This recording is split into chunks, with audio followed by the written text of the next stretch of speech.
Chapter 717. Hello, are you asleep? Why don't we have a chat? Are you studying? You're so focused. That's amazing. You must teach me in the next exam. Have you eaten dinner? Let's eat together next time, okay? Are you there? Can you reply when you see it? I have something to say to you. Don't get me wrong. I don't mean that. I just want to have a good talk with you. Why aren't you talking? Huaisher raised his hand, and 100,000 licking messages began to flood the screen. That was why he could type quickly. The astronomy club's function was really good. He wanted to install one for himself later. Except for the fact that the other side didn't reply to his messages, there was nothing wrong with the plugin. After harassing for a long time, AI Ching still didn't reply. After 100,000 messages without a reply, Huaisher had a strange feeling of emptiness in his heart. There was hope in the disappointment and sadness in the waiting. No way. You're really ignoring me? What do you want me to say? AI Ching's unhappy voice finally sounded. You caused this trouble. Please deal with it yourself. Okay? It's already not easy for me to help you deal with that mess. Do you expect me to help you reach the peak of life on a road of extreme Tao? No, I can deal with that.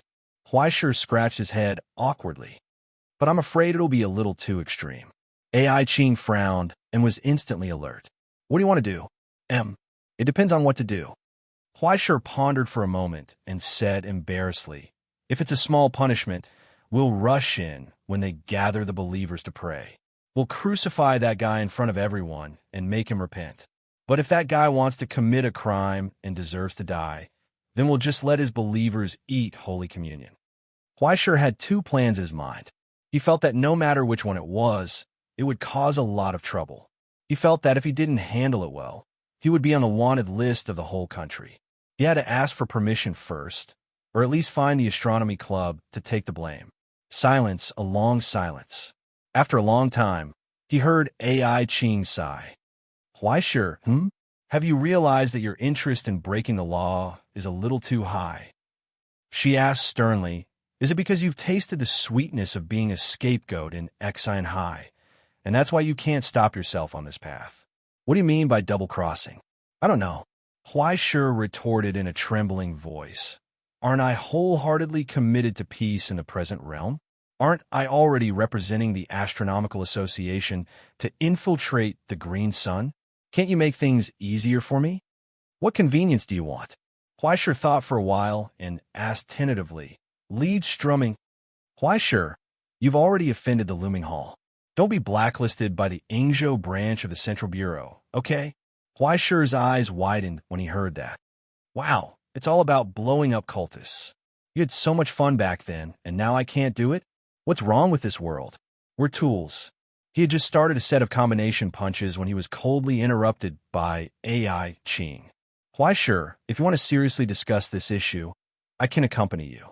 But please don't make things difficult for a woman with a bad temper recently, okay? Listen carefully. If you want me to help you control the scope of this situation, then do your best to kill him quietly. It's okay if you don't kill him, but it's better not to crucify him.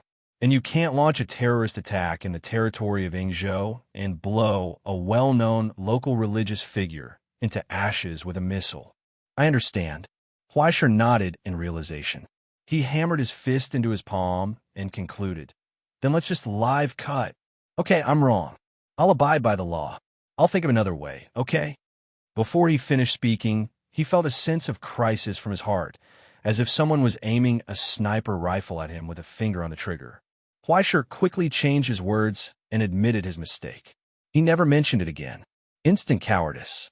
Everyone gave him face and acted as if nothing had happened. You're undercover, not in a war. The help that the Astronomy Society can provide you in the dark is limited. If you don't want everyone to know that you're an undercover of the Astronomy Society. AI Ching suddenly asked, and do you still remember why you're undercover? Of course, it's to ascend. Cough, cough, that what's the Divine City again? Huaisher thought for a long time and finally remembered the name. The future of the Divine City. Anyway, it's good that you remember. We're already behind the progress of the other groups. AI Ching rubbed her eyebrows and sighed tiredly. If you can enter the upper echelons of the Hybrid Alliance, perhaps it'll be easier to get information. I'll report this to the upper echelons. Hopefully, There be more support. After a pause, she asked, name? Why sure. I'm not asking you. What's the one from the Illumination Church called? Well, let me see. Sambo Aloma. Found it. Through the Astronomy Society's database, AI Ching had the authority to access the information of the Yingzhou branch. The Archbishop of the Illumination Church's capital district, male, 47 years old. She glanced at the information on the screen and said meaningfully, it's not easy. In 5 years, you've actually worked your way up from a bankrupt real estate agent to this position. You're even known as the projection of the ninth dimension's Holy Spirit. From this, it seems that if some people don't do good things, they might start to have a meteoric rise on the path of breaking the law. Wait a minute. Were you insulting me again? And what Holy Spirit projection of the ninth dimension? Fleischer felt that there were 100,000 question marks rising from his head. He couldn't believe it. Did we unknowingly add a new setting? That's not right. He lowered his head and secretly glanced at the Book of Destiny. There was no such thing in the records. It's normal. Anyone who sees this thing will think that there's something wrong with it.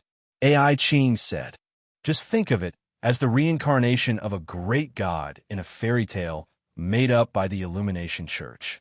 Other than the holy wife selected from the believers, there are 6 mistresses and 11 illegitimate children. Well, 4 of them are his biological children. The ratio isn't low. It seems that there's a market for middle-aged female believers. He often enlightens and injects spirituality into some female believers. It's said that 8 out of 10 times, he can let people see the universe's holy church and the scene of the gods smiling. Really? What do you think? AI Ching sneered. As long as you take enough drugs, you can see anything you want. Man-made miracles have always been cheap. They can even be sold wholesale. When do you think is a good time to make a move? There's no time today. Tomorrow won't work either.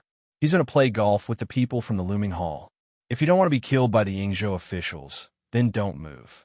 All right, on the 2nd, he'll listen to scriptures, stay in a hotel at night, and on the 3rd, he'll go to a restaurant. What about on the 4th? Fleischer asked, is he free the day after tomorrow? I'll pay him a visit. The day after tomorrow won't work either.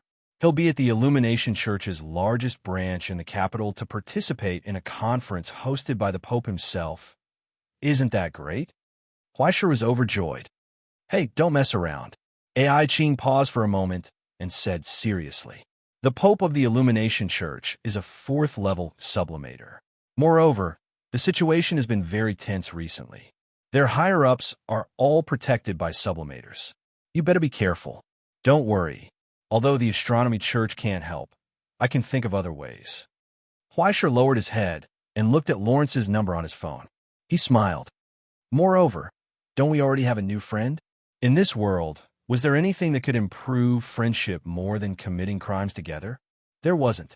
He picked up his phone and dialed the number. His tone was gentle. Hello, are you there?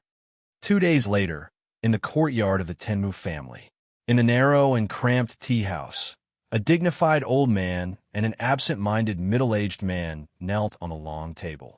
Under the blazing sun outside the window, a lazy Shiba Inu lay lazily in the shadow of the rockery, panting with its tongue out. The lush greenery embellished the withered mountains and rivers, making one's heart calm. Along with the sound of boiling tea coming from the teapot, matcha was stirred by cha xian and dyed with a touch of green that made one's heart calm. At the head of the table, the famous tea master in the capital respectfully held up the teacup in his hand and offered it with both hands. In the silence, the 2 people held up the teacup and tasted the bitter taste. After praising the tea master bowed, kept his tools, and turned to leave. In a quiet tea house, only the 2 people were left sitting opposite each other. The tea has been drunk, and the play has been performed. Old man, if you don't mind, I'll take my leave first. You're leaving? Sheng Tiemu picked up his folding fan and knocked on his head. He asked in confusion, did I not treat you well? Qian Yi longer sighed impatiently. The taste of the tea is all right, but the barking of the dogs is too annoying. Can you be quieter next time? Looks like you've been under a lot of pressure recently. No matter how heroic you are, you can't escape from a woman's tears. Speaking of which, you're almost 50 years old. right? It's time for you to settle down. A good man is someone who knows how to take care of his family. Qian longer looked up and glanced at him. Did you invite me to tea just to laugh at me? No, no. The five big bosses are of the same breath and branch. They're bound together for good or ill. How can I be so bored? Qian Longer's mind spun, and he immediately understood. I heard that Li Hua is back. Are you preparing for a marriage? Shang Tianmu was instantly alert. What are you thinking about? Your child eats, drinks, gambles, and drinks like you when you were young. How can I discuss this with you? This old man still wants my cute little daughter to accompany me for a few more years. Neither this nor that. Old man, don't tell me you're holding something to bargain with me? Qian Longer narrowed his eyes. Let me think. Is it that panacea that's been in the limelight recently? Or is it the general nothing order? Could it be the Illumination Church? TSK, you'll only be serious when you're talking about your own matters. When can you change your selfish personality? Shang Tianmu knocked on his fan. It's about the Illumination Church. This old man is trying his best to help you get back at them. You definitely don't have good intentions. Don't think that I'll buy it. Qian Longer was indifferent. You don't have to care about my family matters. Don't worry, it's not me. You don't have to take responsibility. If you're not satisfied, you don't have to appreciate it. Shang Tianmu knocked on his palm with his fan and looked behind the curtain of the tea room. There was a television that didn't match this place. Look, the show is about to start. Along with his words, the screen slowly lit up, revealing a handsome face with two curved horns on his forehead. Facing the two audience members in front of the screen, the corners of his mouth curled up, and he smiled evilly, filled with a ghostly, demonic nature. However, as soon as he opened his mouth, he made a squeaking sound. Hello, can you see it? This thing isn't broken, right?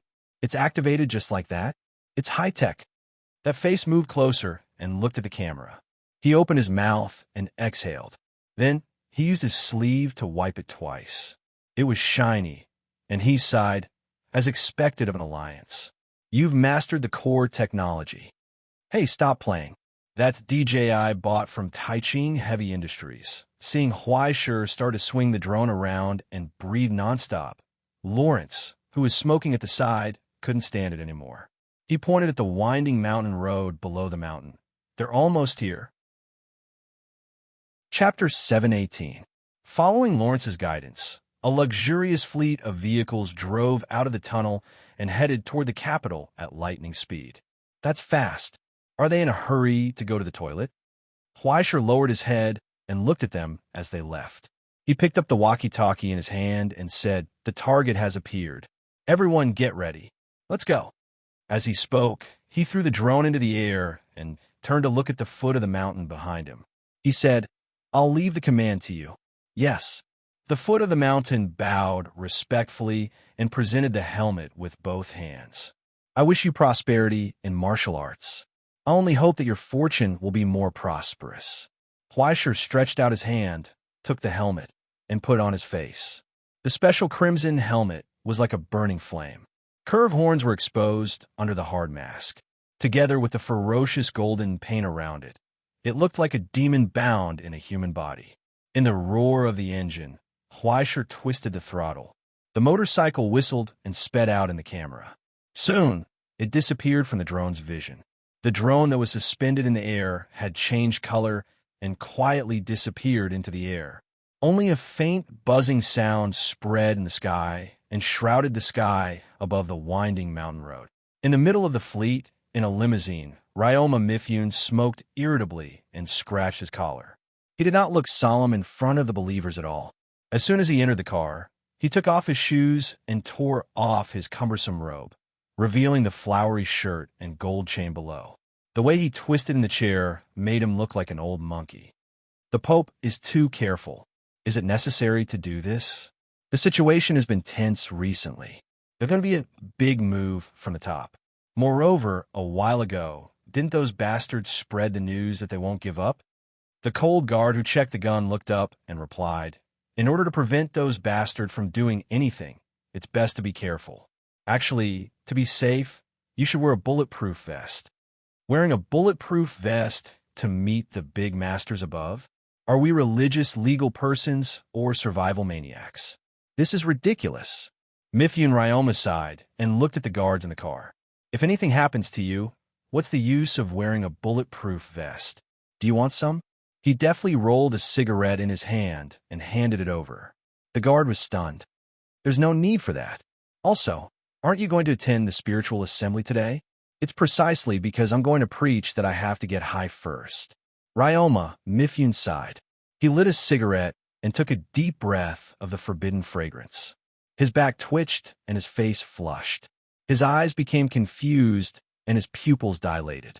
Illusory and ethereal voices rang in his ears again. It was like heavenly music, and millions of people were singing a sacred song in unison.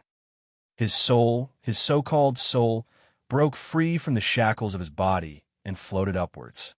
Following the gentle attraction, he rose above the shackles of the mortal world and once again entered the illusory and gorgeous light dimension. What a wonderful, compassionate love! Under the gentle gazes of the gods, he devoutly recited the sacred scriptures over and over again, experiencing the feeling of his spirit body being purified and sublimated under the light of the kingdom of heaven. Smoke rose in spirals. His body gradually became limp, and he lost his strength. He breathed rapidly and leaned on the leather seat. His dilated, empty eyes stared at the void in front of him, and he could not help but smile happily. The sound of the heavenly music became clearer and clearer. Close, close. Finally, boom. A loud noise suddenly broke out and woke him up from his blurry dream. He looked up in shock. The heavenly music that lingered in his ears disappeared without a trace and was torn apart by the violent noise.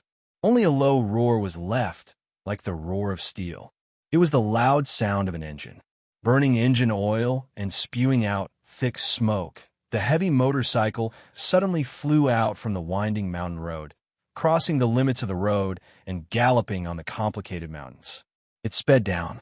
The dark motorcycle broke through the bushes, like a drop of ink rolling down from a tilted paper. Wherever it passed, it left behind the smoke of the engine oil burning violently, which did not dissipate for a long time. Only the high-pitched and ear-piercing sound of the engine was rapidly approaching. Together with the knight on the iron horse, it descended from the sky. Number 9, stop it. The guard in the car picked up the walkie-talkie and said vigilantly, "Everyone, turn on the safety. If it dares to approach, directly attack." Before he finished speaking, gunshots rang out. From the car at the back, the window suddenly opened. The guard with the weapon poked his head out and pulled the trigger at the knight galloping behind.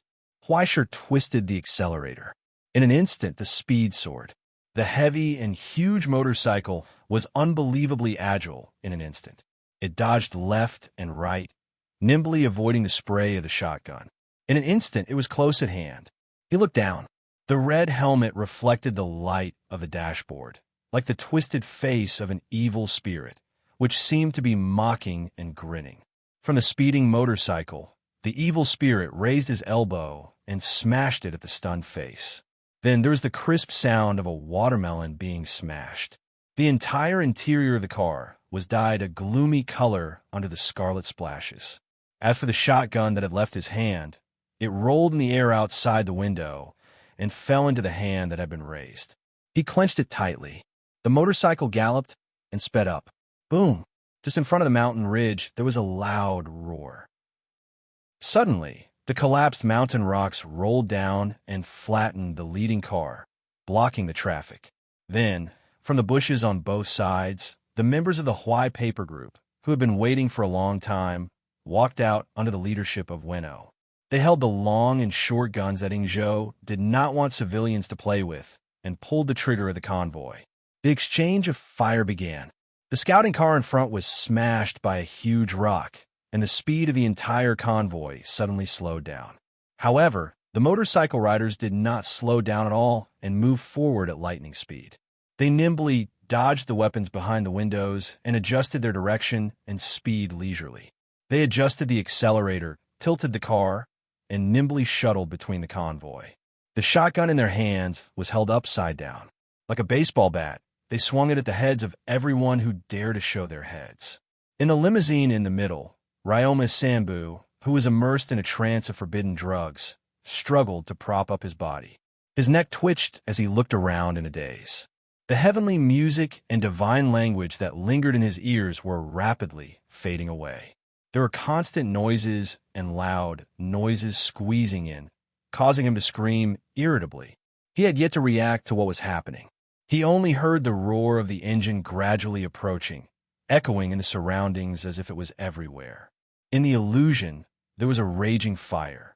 Just outside the car, the entire world seemed to have turned into a gloomy hell. The burning rider rode a steel-like skeletal horse and galloped over with a sharp cry. Trampling on flesh and bones, he strolled in the dead wilderness. However, that illusion quickly dissipated under the stimulation of fear. He finally woke up and heard the low roar that lingered outside the car window. It came from the accelerator. Twist twice, loosen it, twist it twice, loosen it again. The low roar of the engine also became like a strange rhythm. Thump, thump, thump, thump, thump, thump, thump, thump, thump. What is that? He straightened his neck with difficulty. He did not have time to wipe off the saliva at the corner of his mouth. He stuck his head out to look and saw the insolent figure through the flames outside the window. Thump, thump, thump, thump, thump, thump, thump, thump, thump. The low roar was like a hammer hitting his skull, trying to engrave that crazy rhythm into his mind.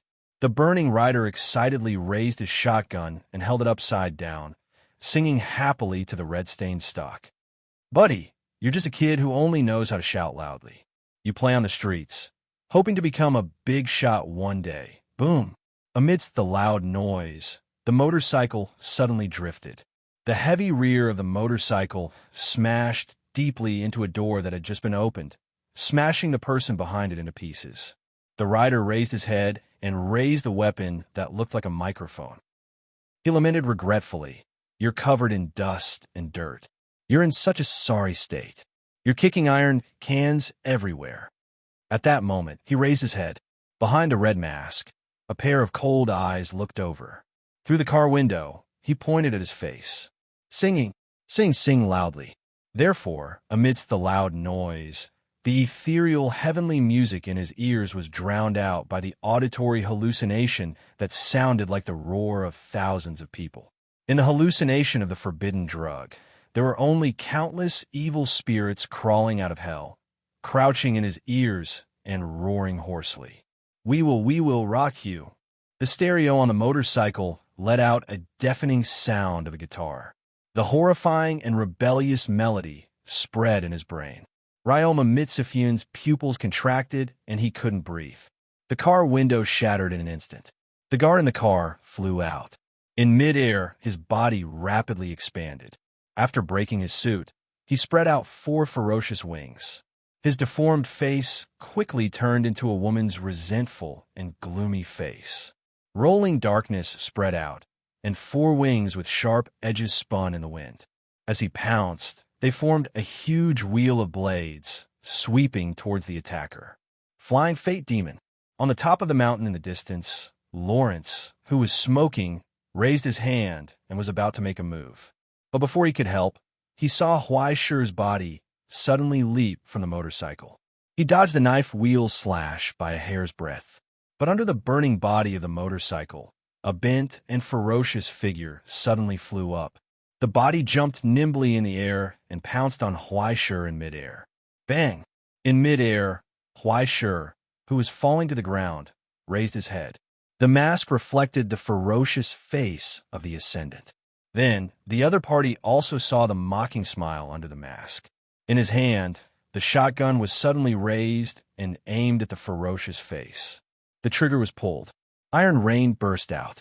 Flames flashed, and both parties flew backward at the same time. Huaishi landed on the ground and rolled nimbly. When he got up again, he saw the motorcycle torn to pieces by the knife wheel and the broken sound system. He suddenly felt helpless. In the past, he would have used the axe of wrath to chop off the wings and used the spear of compassion to take the other party's head. Without even landing, he would have used the sword of virtue to behead the Ascendant.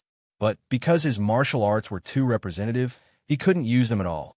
He looked at the ascendant, who was screaming in pain in the distance, crawling up from the ground. He sighed and shook his head. Have you heard of sumo wrestling? He raised his hand and assumed a professional posture. He curled his finger at the flying fate demon in front of him. As his body faintly swelled, blazing blood surged. The combination of the drummer and Yu's steps. The wrestling was about to begin. Zhuai, who had been ignored, roared angrily and rushed over from the side. He saw Huaishir casually raise her shotgun and pull the trigger again. In the rain of iron, Ascendant flew backward again, letting out a furious roar. You don't know, stinky brother. Huaishir sneered. How could sumo wrestling be so inconvenient? This was Shotgun Pusher. Chapter 719. After another shotgun push that combined cutting-edge technology and the essence of war, the heavily injured Hui fell to the ground, unable to get up again. But just as Huaishir was about to pull the trigger again, he found that there were no more bullets in the gun chamber. There was an awkward click. Then, Flying Fate Demon let out a mournful shriek, and in the darkness, it actually split into several different afterimages, pouncing towards Huaishir with a venomous venom. Huaishir instinctively wanted to open the bone burial sanctuary, but after he reacted, his movements paused for a moment, and he had already lost the opportunity to dodge. Flying Fate Demon was already close at hand. Sharp wings converged, the knife wheel slashed, and the meat grinder opened its mouth, impatiently hugging him into its embrace. On the mountain top, Lawrence frowned, raised the cigarette in his hand, and aimed at Flying Fate Demon's head from afar. In the surging origin substance, a wisp of frost lingered above the flame. 10 green disasters. Hail disaster. The disaster power borrowed from the distant border was entrusted to Lawrence's fingertips, and a terrifying power that was enough to annihilate any sublimator below the 4th step descended. Ready to go. But at that moment, he saw Huaishir raise his hand, swing the shotgun that had long since run out of bullets, and aim at Flying Fate Demon's head. Smash! With a loud bang, wooden shards and the bent gun barrel flew in the air, and blood splashed. The violent power completely exploded in this attack, and before the gun barrel shattered, it passed through the gap between the knife wheel, pouring all of it onto the stunned face. The darkness came out of nowhere. The brain could not function in the turbulence, falling into a short period of sluggishness and rigidity. All of the phantoms that were separated from him dissipated. Then, Huaishir threw away the weapon in his hand that only had half a gun barrel left, aimed at the face, and punched with all his might. Now, under the state of exceeding the limit, this basic attack in the drum hand already had the essence of old sick success. The heavenly drum shook and thunder rumbled. In a loud sound, Flying Fate Demon flew out, unable to maintain his transformed state, and the unconscious sublimator fell to the ground, no longer making a sound. Just this. As the curtain gradually fell, Huaishir glanced at Fleet Fate Demon on the ground one last time. Then, she raised her leg and kicked Chi's head, completely knocking him over. In the end, he turned around and walked towards the wreckage of the motorcycle. After rummaging through it, he found a thermos that was covered in dust. He heaved a sigh of relief. He patted the dust and oil off.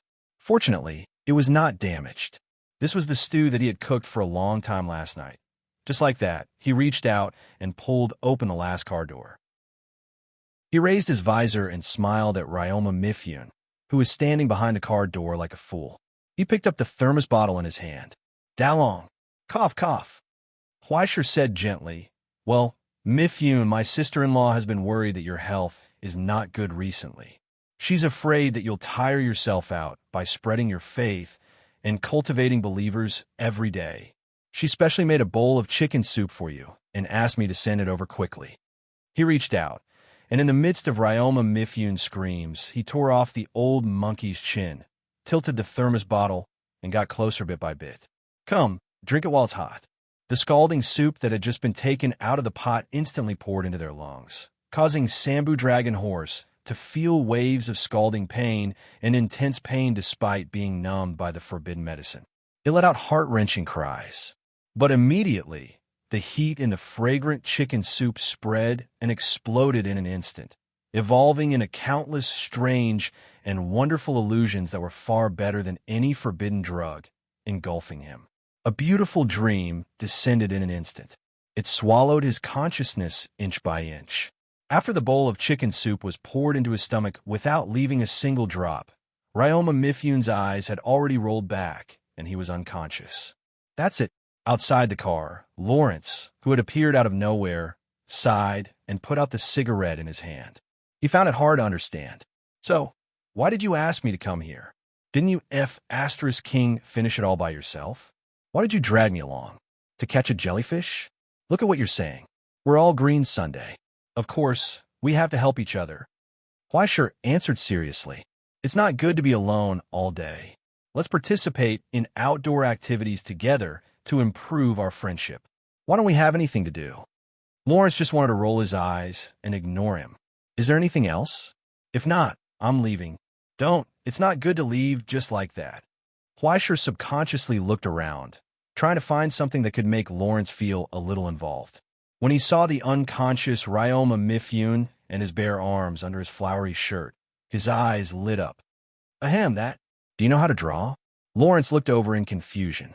After a long time, he nodded. I know a little. Then I'll leave it to you. Huaishir fumbled in his pocket for a long time, took out a marker pen, and handed it over. He pointed at Ryoma Mifyun on the ground. Look, aren't you going to avenge the big boss of the Chiba family? Of course, I'll have to rely on you for such a difficult task. Lawrence lowered his head and looked at Ryoma Mifyun's bare upper body.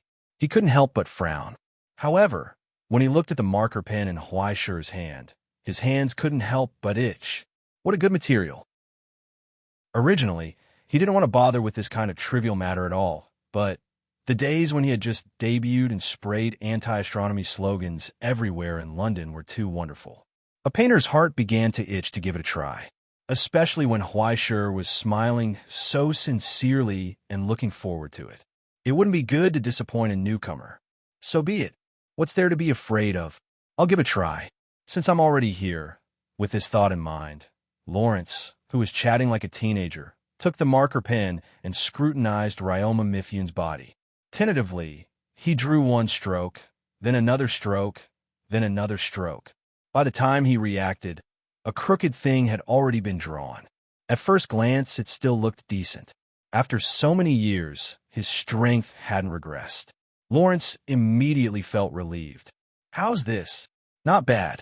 Unfortunately, it lacked some color and charm. Huaishir took the pen and bent down to fill in the blank space at the side. Look, this, and this. Isn't it much better? Lawrence's eyes lit up. You can add a little here, too.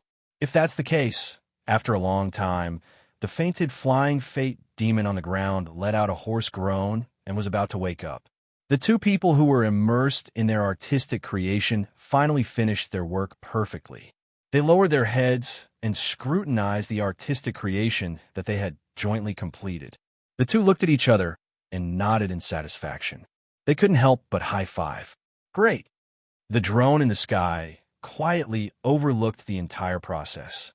It watched as the people from Huaishir Group left without looking back. After a long time, Flying Fate Demon woke up. It woke up Ryoma Mifyun and the chi on the ground and fled in fear. That's it. That's it. In front of the screen, Qian Yilong Air clicked his tongue unhappily and looked up. Old man, are you trying to fool me like this? If you ask me, this bunch of trash from Huaishir Group isn't useful at all. They don't even dare to kill people. What's the point of extreme Tao? Don't worry. Sheng Tianmu patted his fan and comforted him. It's not over yet, is it? Huaishir Group promised me that they would avenge our alliance. We should have some trust in young people, right? Before he could finish speaking, the drone's image suddenly turned black. The old man was stunned. Before he could feel awkward, the image lit up again. This time, it was switched to the Illumination Church's messenger office. It was already half an hour later when Ryoma Mifyun and the others fled to the messenger office in the capital. Before the panting Ryoma Mifyun could speak, the messenger from the Pope reminded him coldly, Priest Ryoma Mifyun, you're late. The Dharma assembly has already begun. Because of you, The Holy Lady has already spoken for half an hour. Something happened on the way. I was attacked. Attacked, Ryoma Mifune explained in a panic. Before he could finish, he was interrupted by the messenger. Since you're still intact, it means that there's no big problem. The Holy Lady's order is for you to quickly go on stage. The messenger reminded him coldly. You should know how important this Dharma assembly is to us. This is the third time the Holy Lady has urged you. She's angry, very angry. In the silence, Ryoma Mifune swallowed his saliva and nodded frantically. Give me 3 more minutes, just 3 more minutes. He had to clean himself up. Otherwise, with Eve's dirty appearance, he might be called a beggar if he walked up to her, let alone preach and speak. He hurriedly changed his clothes in the washroom. After washing his face and hands, he returned to being the solemn, light emissary. Regardless of his character or what he had done in the past, being able to climb to the position of a priest as an ordinary person was enough to prove Ryoma Mifune's talent. No matter what happened, once he entered the state, his mood quickly calmed down and he was far from panic and uneasiness. He even threw his hatred for the group of attackers to the back of his mind. He took the exquisite and solemn scepter from his assistant. He once again transformed into the projection of the Holy Spirit in the mortal world. Just as he walked into the backstage, he heard the gentle and compassionate female voice from the front desk. As the saying goes, revenge breeds revenge. When you pick up the knife, the original sin has already eroded your heart. Only forgiveness and an equal heart can lead us through discrimination and prejudice. Human's original sin and karma. On the podium, the Holy Lady, who was wearing a plain robe and had a compassionate expression, raised her hands and called out to the believers and audience below the podium. Put down the knife and hatred, good believers. Join hands with our former enemies. Board the boat of love and cross the sea of bitterness of this mortal world. No matter how cruel the world is, it will become as bright and vast as a golf course. Below the stage, the fanatics' eyes were already brimming with tears. If this was not a solemn place of worship, perhaps they would have already danced and cheered. The teachings of the Holy Lady were so wonderful. The joy of hearing the truth was indescribable. Under the holy light, everyone showed a smile of yearning for happiness. Infected by this atmosphere, in the VIP seats, the guests who were invited couldn't help but show a look of approval. They were enlightened. As the Holy Lady's speech ended, the warm applause almost overturned the entire roof. Everyone wandered around in this paradise under the light. When the applause finally dissipated, the Holy Lady on the podium spoke at the critical moment when the enthusiasm dropped. She reached out and pointed to the backstage. Next, Priest Mifune, please come and talk with me about the wonderful changes in the soul and consciousness when you cultivate to the realm of light. Thus, in the holy and solemn chanting, Mifune stepped out and waved to the believers, showing a kind smile. That solemn face was dignified without being angry. This holy aura, without speaking, could let people experience selfless love. It successfully set the atmosphere of the venue to a new height. Today, I'm here to bring some insignificant experience to everyone. This is a wonderful experience that a small believer felt when he was enlightened. I hope it can be of help to everyone. Mifune Ryoma smiled and walked to the podium. He took a deep breath and was ready to talk about the beautiful scenery that he saw when he traveled through many dimensions during his cultivation. Suddenly, he was in a trance, and his opened lips suddenly stopped. His face turned red. When he saw the polite, smiling faces below the podium, he was stunned on the spot. The scene in front of him seemed to be different from before. It's all fake. A voice said in his ear, "They're all lying to you." Lying to me? Mifune was puzzled and fell into a daze. Yes, they're all lying to you. The voice said, this group of fake believers pretending to be touched and understanding, but it's just acting. It's all acting. They just want to use the faith of the sect to achieve their own goals. Don't you know? In order to earn more money and get higher power, this group of people is willing to do anything. Anger. At this moment, Mifune felt it. It was burning anger. Just thinking of this, Mifune, who was able to be indifferent in the past, was furious. He couldn't bear it anymore. At this moment, his soul seemed to be soaring in anger, and once again returned to the sacred ninth dimension. He merged with the great Holy Spirit, holding the law and truth in his hand, and turned into a ray of light. Therefore, he could easily sense that the fools in this world were so filthy. This group of fake believers was so presumptuous. Such a filthy existence dared to steal a precious position in the holy place of light and tarnish their faith. It was simply a great shame. He had never had such a clear feeling during cultivation before. The anger of the Holy Spirit was pouring into his soul unceasingly. For the sake of illuminating the paradise, go Mifune. The gods of the Universal Saint Church gave blessings and orders in his ears. Use the power of light on them. At that moment, Mifune Ryoma couldn't help but widen his eyes. His kind face turned ashen, and he was already full of ferocity. He clenched his fists. Come! On the podium, the monk who received the divine will suddenly slam the table, opened his mouth, and roared, Get ready! To catch the demon! The angry roar instantly reverberated on the podium, turning into thunder and breaking the silence. The rolling echoes reverberated in the ears of the believers for a long time, causing everyone to fall into a daze and puzzlement. It was hard to react.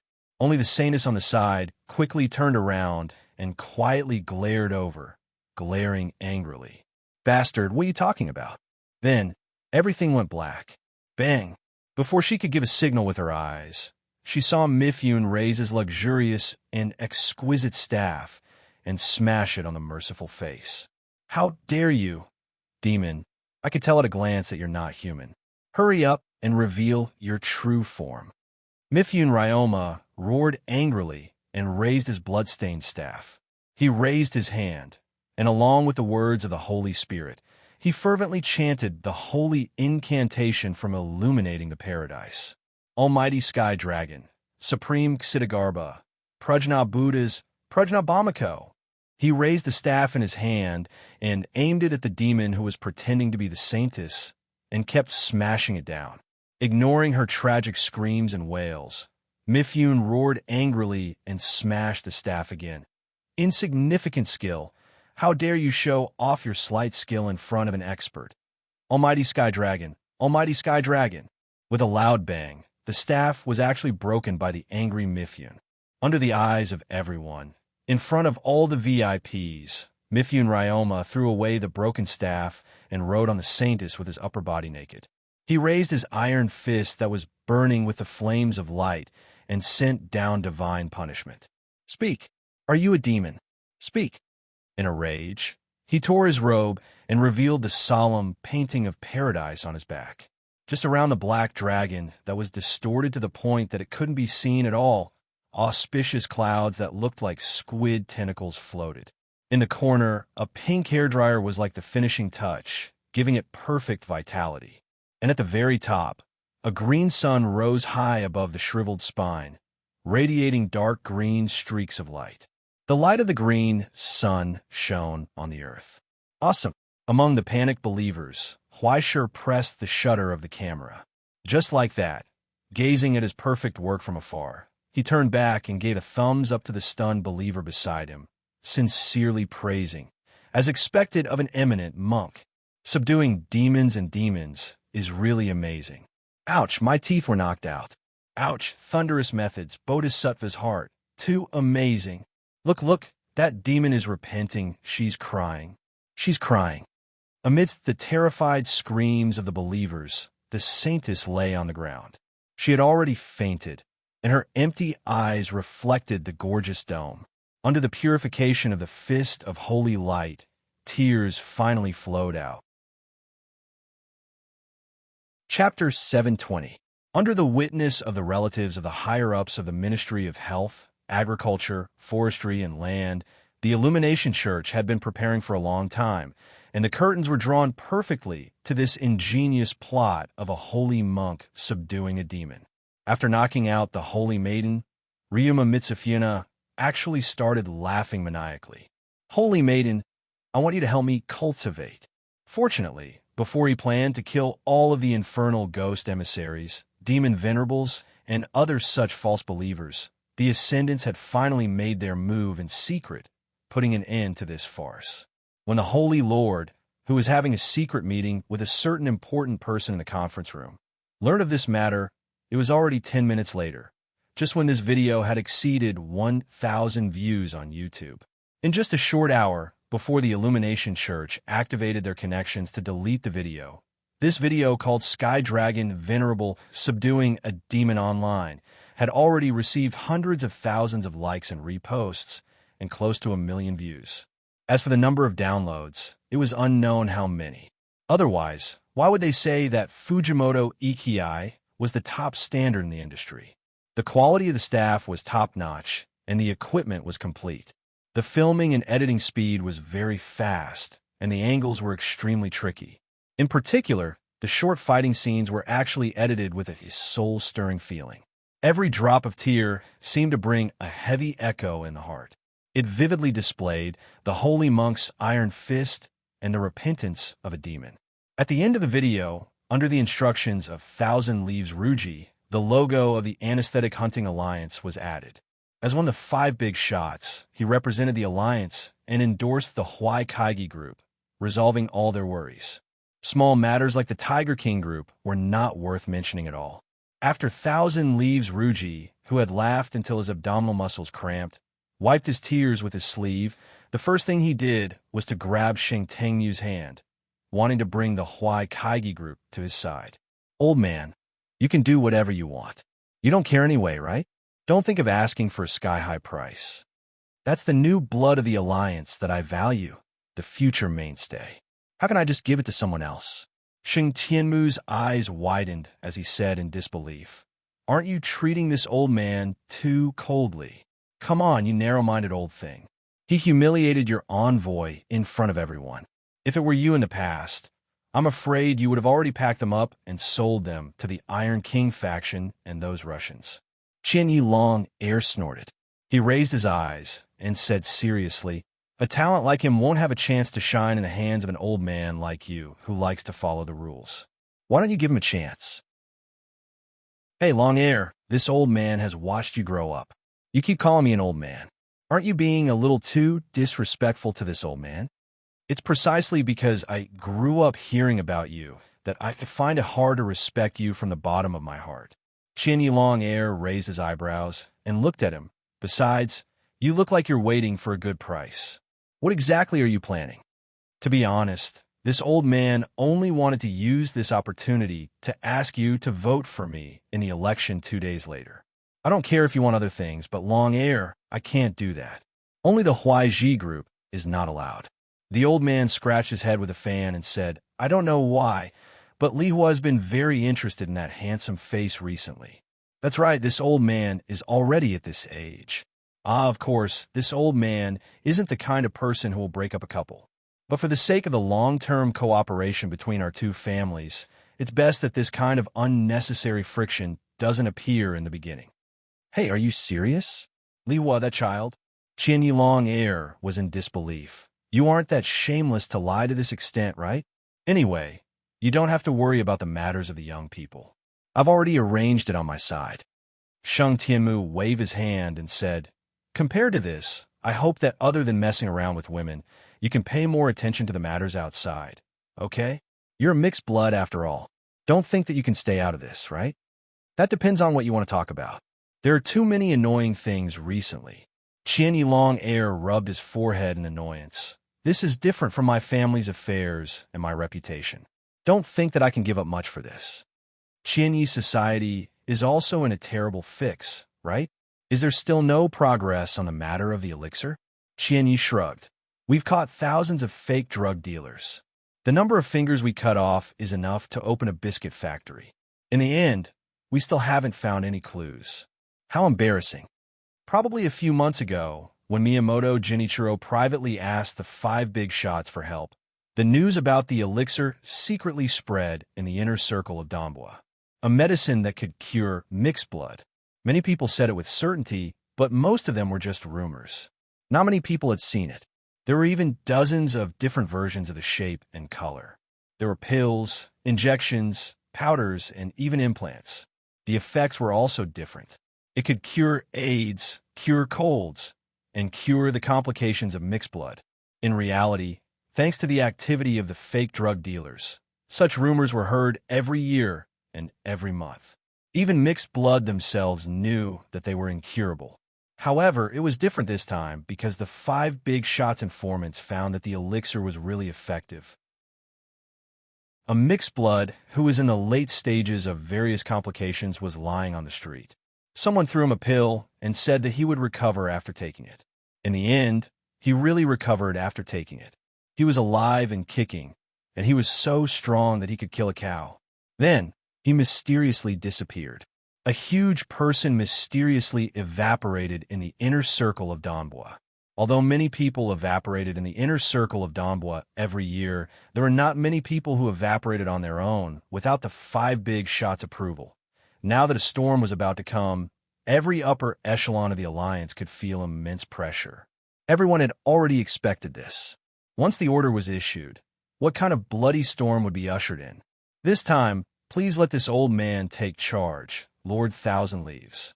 In the tea room, Shang Tianmu put down his fan, placed his hands on the ground, and bowed to this junior who was less than half his age. He respectfully asked, "Other than this old man, no one else is more suitable." Shang Tianmu, Song Jia, in the silence, Qin Yilong Air sighed helplessly. "Do you crave power to this extent?" "Yes, that's right." The old man slowly raised his head and propped himself up. His wrinkled face was so calm. "Because other than me, no one else can do it. If this old man doesn't stand up, won't he be finished?" He said such self-righteous words without shame, but his eyes were shining with a blazing light. "Leave it to me." He said so. The next day, the messengers of the 5 big shots who came to visit again respectfully congratulated Huai Shi and expressed their appreciation for the young man on behalf of the 5 big shots. After acknowledging the existence and ability of the Huai Shi group, they left an invitation to the alliance meeting the next day and left. At the same time, Lawrence also came. He handed 2 photos to Huai Shi. "Were these?"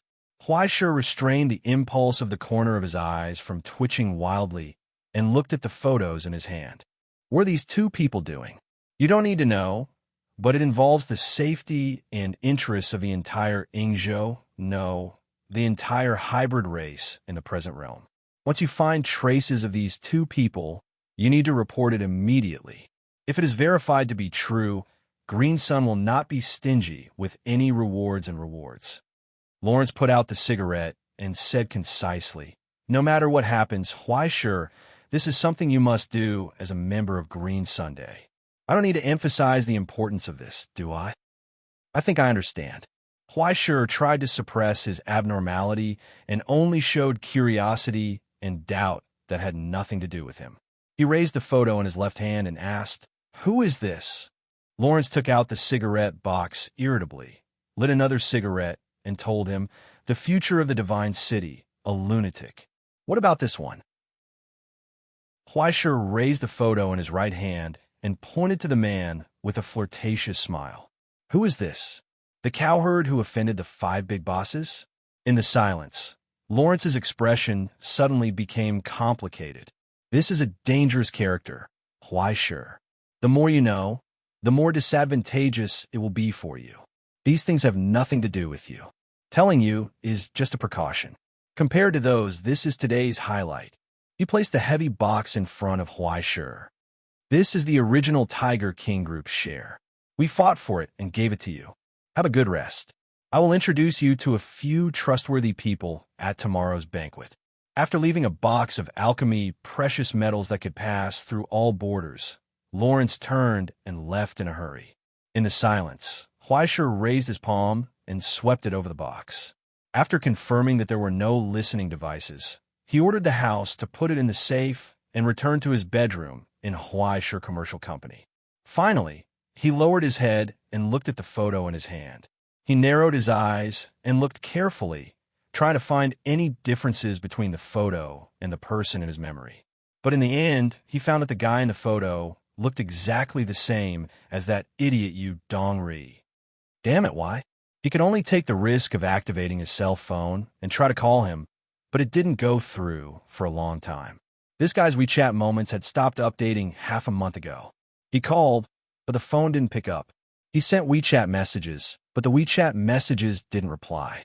In the silence, he lowered his head and looked at the two photos side by side on the table, feeling the 100,000 little question marks in the minds of 100,000 children. In the silence, Huaisher closed his eyes and asked softly, "AI Ching, did you see everything?" "Yes." The woman on the other end, who seemed to be online all the time, replied, "I saw everything. Are you hiding something from me? Are you talking about the fact that Yu Dongri is a child raised by Green Sun's great commander, the agreement signed between Green Sun and the Directorate of Military Affairs, and his whereabouts after he escaped the surveillance of the Astronomical Association?" AI Ching answered calmly and straightforwardly, "Yes." Chapter 721. He did not expect AI Ching to be so honest. For a moment, Huaisher was stunned where he was. He really came to Yingzhou? Maybe. AI Ching said, "This has nothing to do with what you and I are going to do, Huaisher. Sometimes, the fewer people who know about a secret, the better. What I told you just now is still within the scope of the mission, but if you do not want to be thrown into the trench prison, you will need a higher level of authorization." "Wait a minute." Huaisher finally reacted. His eyes widened. "Oh well, Lu is the son of Green Sun's big boss." Adopted son. For the umpteenth time, AI Ching sighed because of his carelessness. Green Sun's leader has no lover or offspring, but he has raised many orphans. They call each other father and son. Although they're not related by blood, they have a deep bond. "I thought you knew. How would I know about this kind of big news?" Huaisher was stunned. Isn't this a little too strange? The world's #1 terrorist raising a male prostitute. This is 2F*King ridiculous. Then why did you give that guy the hair growth serum at the station? Okay, habitual death, I get it now. Before Huaisher could answer, AI Ching had already guessed the whole story. She rubbed her forehead in frustration. "By the way, according to the surveillance from the central office, your bottle of hair growth serum ended up in Yu Dongri's hands. This is probably the only good news so far. At least he has an endless supply of hair growth serum." Okay, I get it now. In reality, Huaisher did not get it all. If anything, he was even more curious. Why did he come to the astronomy meeting? Why did he come to Xian High? "It's a confidential matter, Huaisher." AI Ching answered coldly.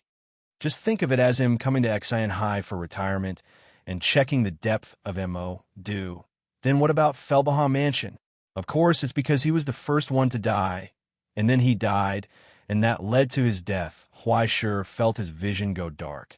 Every syllable that AI Ching uttered would quickly dissipate in the air, reorganizing into strange noises that were hard to understand. In the end, when they reached his brain, they brought him waves of stabbing pain. AI Ching spoke calmly for 5 minutes, as if she had finished reading a report from beginning to end. It wasn't until Huaisher's vision turned dark and his ears started to hurt that he stopped talking and asked curiously, "How do you feel?" Huaisher paused for a long time before he finally raised his hand to wipe off the saliva at the corner of his mouth. He felt dizzy. "This is encrypted. This is the result without the permission of the building.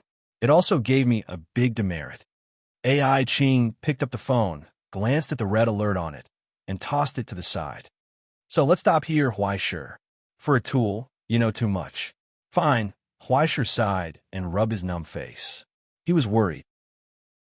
"Oh, Lu, he won't do something illegal, right? Even when he sells his face as a prostitute. He is so law-abiding and has never dared to skip work. Do you think he has the guts to do that? In any case, since, just think of it as an extra mission. The sooner we find him, the better. His ex-girlfriend is going crazy trying to find him." Huaisher wanted to say something, but stopped. There was a question that he did not know if he should ask, until AI Ching sighed helplessly. "I know what you want to ask. The answer is that the Astronomical Society will not do anything to him. At most, they will break his legs and send him back to the hospital to recuperate. At the same time, They will add more than 3 layers of security. Other than that, he will not lose a single hair, and his pension will not be deducted. His value is higher than you think, even higher than you and me. To some extent, he is one of the insurance bolts that can allow the astronomical society and Green Sun to settle down and not start a large-scale war. Is it that outrageous? Otherwise? AI Ching shook her head helplessly. Do you have any other questions? Huaisher shrugged. Before hanging up, he still felt a little uneasy. Although it was impolite, he still asked. Other than that, you're not hiding anything from me, right? Of course not. AI Ching's tone became cold. I think we have to learn to trust each other, don't we? Unfortunately, after so long, there seems to be no progress. Sorry, it's my fault. My fault. Huaisher raised his hands in surrender. Have a good rest tonight. Tomorrow's banquet is not so simple. At this juncture, the 5 big bosses are meeting. I don't know what they are planning. AI Ching finally reminded him. The venue is likely to be equipped with a shielding device. If you want to get further clues, you may have to rely on your own efforts. She paused and said goodbye before hanging up. I wish you all the best. I hope so. Huaisher sighed, lay on the bed, closed his eyes, and began to toss and turn. On the other side, in the temporary headquarters hidden on the outer edge of Dombua's inner circle, AI Ching calmly processed the reports in her hands, archived the information sent by her subordinates, and sent it further back. In the end, her gaze finally moved away from the screen and looked at the action file that would be sent to the decision-making room tomorrow for backup filing. In silence, she pulled out a file bag at the top of the file and looked at the assassination order for the secret operations team that she had personally signed. In the end, she threw it into the shredder. There was a soft sound of breaking. Before it was archived, the name of the deceased silently disappeared in the ashes, and no one knew. I say it's not good to do this kind of illegal thing in front of me, right? In the corner, the security guard and thug, Tony the Horseface, who was so quiet that he had no sense of existence, raised his hand and asked, Besides, this is considered to be hiding something from Huaisher, right? You're not going to tell him, really. In the silence, AI Ching did not speak. She just turned her head and looked at him quietly. After a long time, she showed a soft smile. It's okay. I trust you, Mr. Tony. She said, as long as you don't tell anyone, isn't there no problem? Tony raised his hands decisively and surrendered. Then he wrapped a few rounds of tape around his mouth under the horseface mask and stopped talking. It seems that we have reached a consensus. That's good. AI Ching nodded slightly, retracted her gaze, and looked at the clues and information on the screen. Let's speed up before Green Sun finds you, Dongri. In the long silence, there was only a crisp click. The number on the counter changed again. 4. The next day, in the afternoon, on the streets of Donbua Inner Circle, Huaisher leaned on a chair downstairs in Fujimoto Commercial, lazily basking in the sun. Mr. Huaisher. Good afternoon, Mr. Huaisher. Hello, Mr. Huaisher. Would you like some fruit? My humble shop has a new dish recently. Are you interested in trying it, Mr. Huaisher? The pedestrians passing by, those who knew him would greet him, and those who were braver would talk to him. Some people saw the undisguised mixed-race features on his forehead and took a detour from afar, as if they had encountered something dirty. It was useful for the newcomer to treat everyone a beer. At least many people knew that this young mixed-race man slumped in a chair with nothing to do was the recently famous group leader of Huaisher, the most handsome boy in the entire Donbua Inner Circle. At least there were more people on the street who took care of him. You're wearing this to the banquet of the 5 bosses? Lawrence came out of nowhere and looked down at him. He had casually bought a suit, shirt, and tie from a ready-made clothing store this morning. Even the leather shoes were a gift from the boss. Even a young man looking for a job shouldn't look like this. Isn't this already very serious? Huaisher looked up at him in confusion. Besides, aren't you more casual? Lawrence still looked like a homeless person, with an old coat and jeans, messy hair, and a Coke bottle in his hand. The only thing missing was a few flies floating around him. How can you compare to me? Lawrence glanced at him, full of doubts. Are you really from Ingzhou? Show some respect to your seniors, newcomer. I would have forgotten if you didn't mention it. Huaishe raised his hand, tilted his head, and pointed at Shangye behind him. Do you know how to behave? Hurry up and get a chair for your senior and a fruit platter. Hurry up. Forget it. I just came to remind you to be careful at the banquet. Lawrence looked like he was dying of tuberculosis at 40 years old. He took out another cigarette and lit it. The Huangchuan family might make things difficult for you. The Tiger King team dared to violate the ban and secretly sell banned drugs because they offered all the money. You defeated the Tiger King team. Even if Sheng, Tianmu, and Chiba think highly of you, the Huangchuan family might not let you go easily, especially since it's the Huangchuan family's home ground this time. Even Green Sun can't handle it. If it can't be handled, will the Huangchuan family just shout like they are now? Lawrence asked back. You rose to the top too quickly, and your foundation isn't stable. Many people want you to make a fool of yourself. Don't be embarrassed when time comes. You've offended too many people. Huaishe, or at least most of them. Huaishe felt terrible. I've only been the leader for a few days, and you're telling me that I've offended everyone in the alliance? What else? Do you think the beer you poured wasn't enough to attract hatred? No one cares about that bit of money. Huaishe, why didn't anyone do it? From the beginning, you told everyone that you're different from them. Why do they like you? After saying that, Lawrence couldn't help but feel a headache coming on. Why do I look more like an Ingzhou person than you as a foreigner? Let me say this first. It's one thing to help you smooth things over with the 5 big bosses, but if you make everyone angry, I won't care. Is there a need for that? Huaishe was dumbfounded. Didn't I just open a water supply company? Let's say you have a business partner who works closely with you. For a long time, everyone has maintained a polite boundary, taking what they need and not asking about anything else. But these few days, he suddenly changed his usual behavior and started to use the hot weather as an excuse to give your employees subsidies, bonuses, and benefits. After saying that, Lawrence turned around and asked, Do you think this guy is up to no good and wants to mess with you? Huaishe frowned and couldn't control his anger. If these guys had any conscience, they would have given out their benefits earlier, right?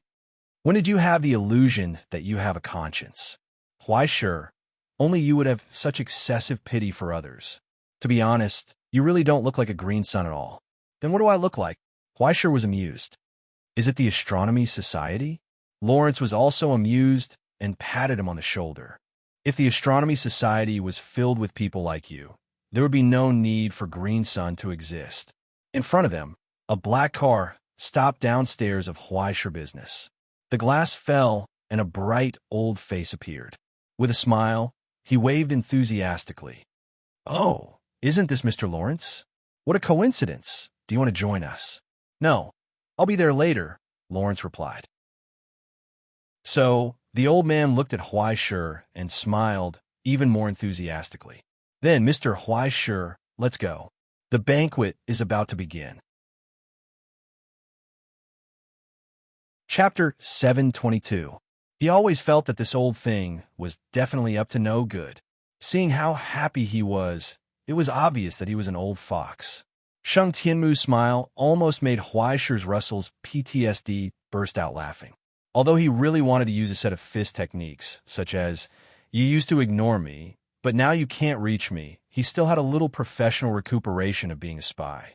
He immediately squeezed out a set of the most brilliant set of smiles, held the leader's hands tightly, and shook the good knight forcefully. It's fine if you come, but you even brought a car. How embarrassing. Oh, it's a Bentley.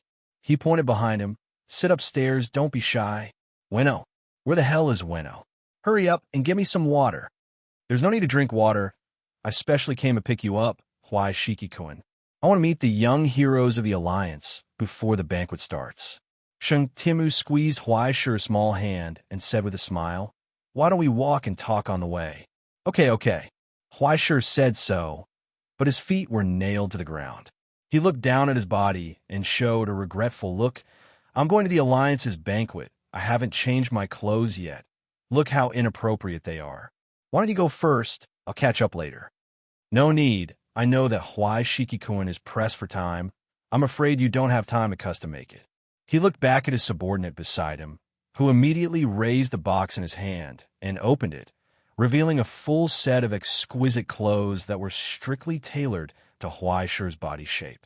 It was paired with a tie, a suit, a cuff tie clip, and a reserved and solemn watch. I specially ordered the tailor at home to make this overnight. Quickly see if it fits. Sheng Tianmu grinned, revealing his white teeth. Seeing that Huaishi was about to speak, he added, "If you're not used to Western clothes," the tailor also made robes and feather dash. Without waiting for Huaishi to reply, he squeezed Huaishi's hand and had no intention of letting go. He glanced at the driver again. The driver stood up calmly, walked out of the driver's seat, and walked towards the dazed window behind Huaishi. He raised his hand and handed over the keys with both hands, along with 2 brand new driver's licenses. "This is for you." Shanya was holding something in his hands. His hands were trembling, and he was frozen on the spot. He didn't dare to take it, but he also didn't dare to reject it. "It's just a car. Why are you panicking, Weno? Since President Heavenly Eyes gave it to you, just take it. If you miss this opportunity, we won't be able to afford it anymore." Huaishi glanced at Shanya, then turned around and looked at the old man in front of him. "I still have to thank you for your kindness." The other party had already arranged for her to be at her doorstep. What was there to be modest about? He was a member of the Astronomy Association, yet he didn't even pay for a meal in hell.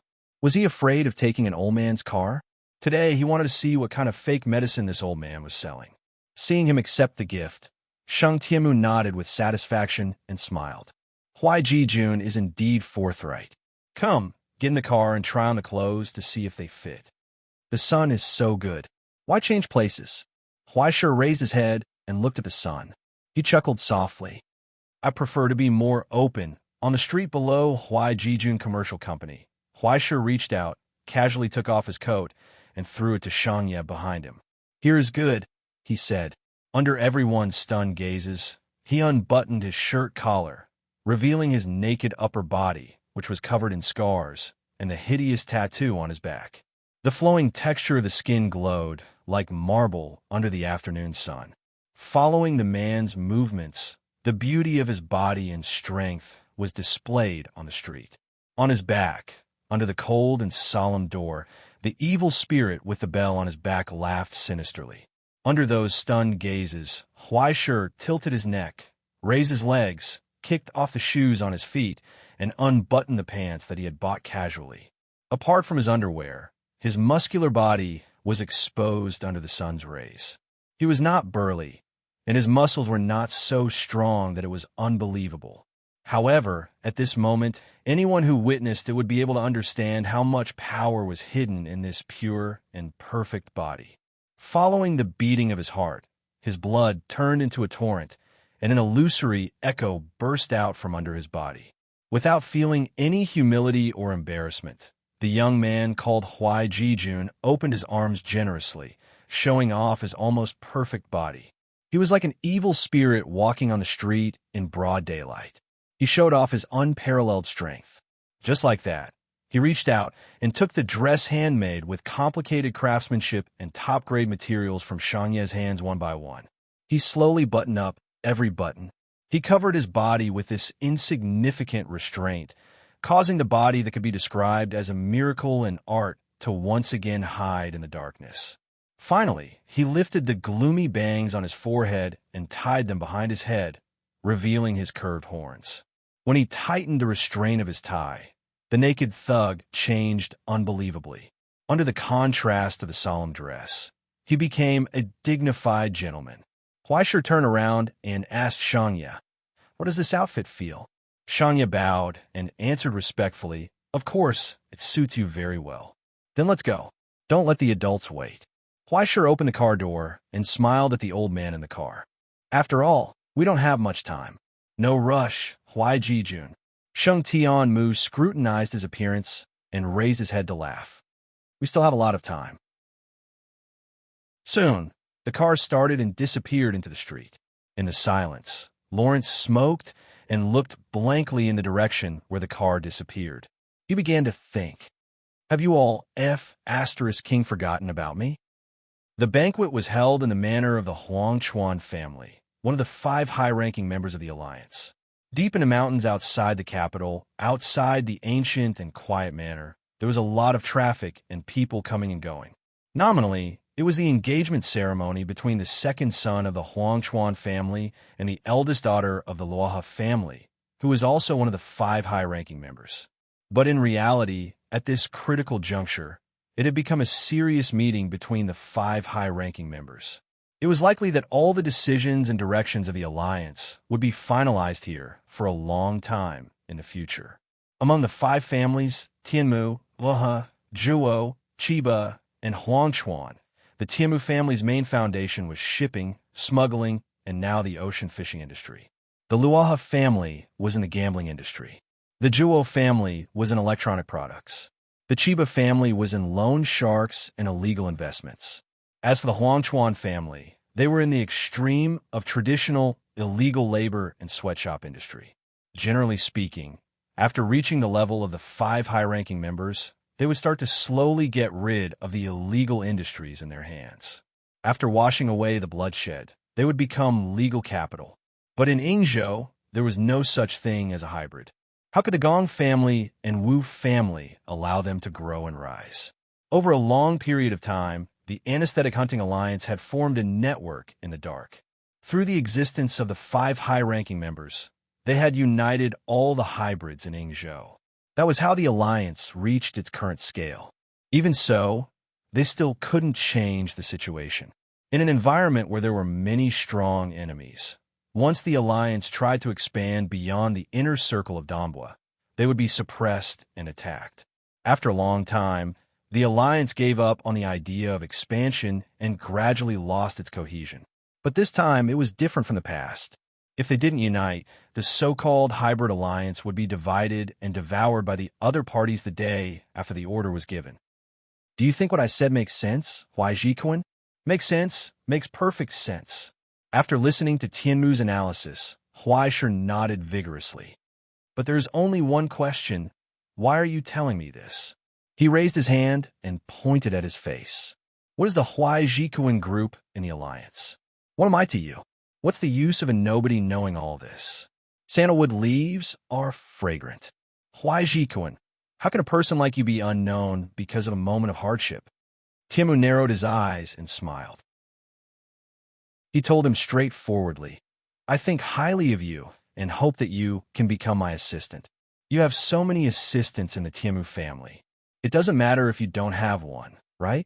Huaisher shrugged indifferently and asked, Moreover, can Lord Tianmu be at ease with an assistant of unknown origin like me? Understanding each other is indeed a necessary process. But just like how I don't understand you, Huai Zhikuan, do you understand me? Through the information recorded on paper and the rumors from other people's mouths, is this really considered understanding? Even if I entrust my life to you, is this really considered trust? Does that count as being honest? Tianmu grinned. That's not right, is it? Did the so-called trust really exist for an extreme Dao cultivator? Huai Zhikuan, we have re-established the rules in the chaotic zone, but in essence, we still continue the survival of wild beasts. The so-called wild beasts only need to smell each other to know if they are of the same kind. Huaisher smiled. Then am I of the same kind as you? Are you kidding? Of course not. Otherwise, would I dare to recruit you? Huai Zhikuan? Tianmu laughed and told him, You still have such a thing as conscience. It was because of this that he dared to have a little hope for him. The benevolence that the Iron King Party did not have, the rationality that the Heavenly Fool Company did not have, the ambition that the Six Direction Society and the Great Circle did not have, the bloodline that the Russian Federation K Party could not fake, and even the price that the Illumination Church could not pay for being undercover. Not to mention those High and Mighty Gong and Wu families. In the end, after Green Sun's verification, he still had a conscience that extreme Tao did not have. It was like an elephant and a whale that did not belong to this place appeared in the midst of fighting wild beasts. Such a strong sense of existence was as if it was glowing and could not be ignored. Please help me. Huai Zhikuan, come my side. Tianmu stretched out his hand and sincerely invited, in order to save the Dongbua inner circle, to save the alliance, help me get the position of the alliance's president. In silence, Huaisher lowered his head and looked at the wrinkled palm. After a long time, he suddenly asked, "What you said is very good, but these are all things you get, aren't they?" He asked, "My reward, where are the things I deserve?" "That depends on how much you can get." Tianmu smiled and told him, "As long as you can get them, Huai Jikuan, they are all yours. In the alliance, you can easily grow stronger as long as you're under me. Even if you want to be under me, there is no problem. I promise you in the name of Tianmu Tsang that this is the covenant between you and me." It still sounds no different from an empty promise. Huaisher laughed softly. "Deal." Huaisher, the member of the Astronomy Association, held his hand. The car stopped right in front of the wide gate, and the light outside the door illuminated their smiling faces. Each had his own ulterior motives. Chapter 723. Oh, Lord Sheng Tianmu, please forgive me for not coming out to meet you. As soon as he got out of the car, an old man who looked like a deacon greeted him. He bowed respectfully and solemnly. "Thank you for coming from afar. Please come in. How many times have I been here? I don't need anyone to lead the way." Sheng Tianmu waved his hand. "Where are Huang Chuan and the rest?" The deacon was stunned. He hesitated. "Family head, there's no need to find excuses. He's talking with Luoha and Jumi somewhere, right? A tea room? A secret room? It doesn't matter. Just take me there. I'll have to trouble you to lead the way when the Chiba family comes later." Sheng Tianmu walked forward casually and ordered the old deacon, "As for this Huai Jijun, I'm sure you know him. Bring him to the table." He gave the order without any explanation. It was as if he was the owner here. Under his gaze, the old deacon was stunned. After a long while, he nodded with a hunched back. "Please allow me to pass on a message. Don't young people like to use phones nowadays? I'll just call them directly. Can't they talk about secrets behind my back?" Sheng Tianmu barged his way through.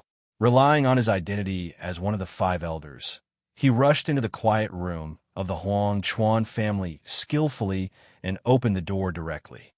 "Aya, everyone's here?" The old man grinned and waved his hand at the few unhappy faces that had turned their heads. "Are you guys talking about some shady things behind this old man's back? Can I listen to it too?" He pulled a cushion over and sat opposite them. He raised his hand and said, Go on. Just pretend I'm not here. Hey, who's that? Give me a cup of tea. Let me taste the harvest of the Huang Chuan family's tea garden this year. If you want to listen, be quiet." Sheng Tianmu, the man with the smoking pipe, was wearing a black Ingzhou robe. He knelt on the ground and looked over. It was the head of the Jiu family. He looked to be in his 40s, but his hair was white. He was aging prematurely. The head of the Luoha family didn't say anything. As the only woman among the 5 elders, she looked no different from the traditional older women in Ingzhou. She was dressed in a simple and solemn robe. Her hair was tied up in a bun, and her expression was cold and calm. After being disturbed by this old man, no one was in the mood to continue talking. Then, Sheng Tianmu propped himself up on his knees and spoke. "Since all of you are done, let this old man say something." He smiled happily and asked straightforwardly, "How about letting me be the leader of this year's meeting? As for the money, it's negotiable. We won't mistreat anyone." As he spoke, he even made a gesture of counting money. He looked unscrupulous and scoundrel. "Are you dreaming?" The head of the Huang Chuan family looked over coldly. "Can't I do the same? Can't I? Of course it's because you're not suitable, Yu Jun." Sheng Tianmu sighed. "Once you get to the top, you will definitely do some messy things. Maybe everyone will instigate you, and you will brainlessly make enemies everywhere. Hey, don't be angry. You see, you can't even stand my provocation. When the leader of the Iron King party sees you and snorts at you, won't you start a full-scale war?" The head of the Jiu family knocked on his pipe and raised his head to ask, "Can I?" "Of course you're the best. When you were young and strong, you dared to fight, and you're good at scheming. To be honest, you're more suitable than me, but..." Sheng Tianmu shrugged and spread his hands. "The Jiu family doesn't have many people. Even if I give you the alliance, you can't mobilize them, right? As for Sister Law, don't say anything. It's not that I'm discriminating against you, although you're very capable and I really admire you. But if word gets out that a woman is in charge, let alone outsiders, Even the subordinates won't be convinced. The head of the Luaha family glanced at him coldly and didn't say anything. She was well aware of this. At the beginning, she was probably the person who was the furthest away from the position of leader, so she was happy to watch the show. She had despised this old man for too long, so she didn't mind giving him a little more trouble. As for Qian Yilong, he's a good choice, but his personality, the old man shook his head helplessly. It's true that Long is a talent who can bring the Thousand Leaves Association back from the brink of collapse, and he can even make it bigger and stronger. However, I think that after he becomes the leader, he'll definitely visit all the brothels in the Alliance first, and then play with hundreds of women. In the end, he'll be killed in bed by a woman or something. After saying that, he pointed at himself. After mocking all his opponents, he sincerely recommended himself. In comparison, I'm already so old, but I can't even get hard. Am I very reliable? Everyone's expression didn't look good. Before he could say anything, Huang Chuan retorted. The argument started again. When Qian Yilong, who smelled of red wine and perfume, walked into the room, he heard Sheng Tianmu making the decision. All right, we'll agree to your request, Huang Chuan. Our families will follow the rules of Extreme Dao and decide the winner in the Alliance meeting. Even though he didn't hear anything, Qian Yilong couldn't help but want to cover his face. This speed was ridiculous. He was only 3 minutes late. Did that guy from the Huang Chuan clan fall into the old man trap again? At the same time, Huaisher finally experienced something that outsiders couldn't help but experience: silent violence. The noisy meeting hall was filled to the brim, and the atmosphere was lively. All of the leaders from the Alliance were drinking tea and chatting happily. The atmosphere was lively. Only the area within 3 meters of Huaisher was as cold as ice, and not a single sound could be heard. Everyone sat up straight and drank their tea without looking sideways. Apart from the Huang Chuan clan servants, who occasionally came over to refill their cups, no one paid him any attention. Under these circumstances, Huaisher was so bored that he began to scratch his feet. There was nothing he could do about it. All of the signals here had been blocked, and even the astronomy meetings channel had been disrupted. However, if he used origin substances to communicate, the chances of being discovered were too high. He had long since been silenced. He couldn't even play with his phone.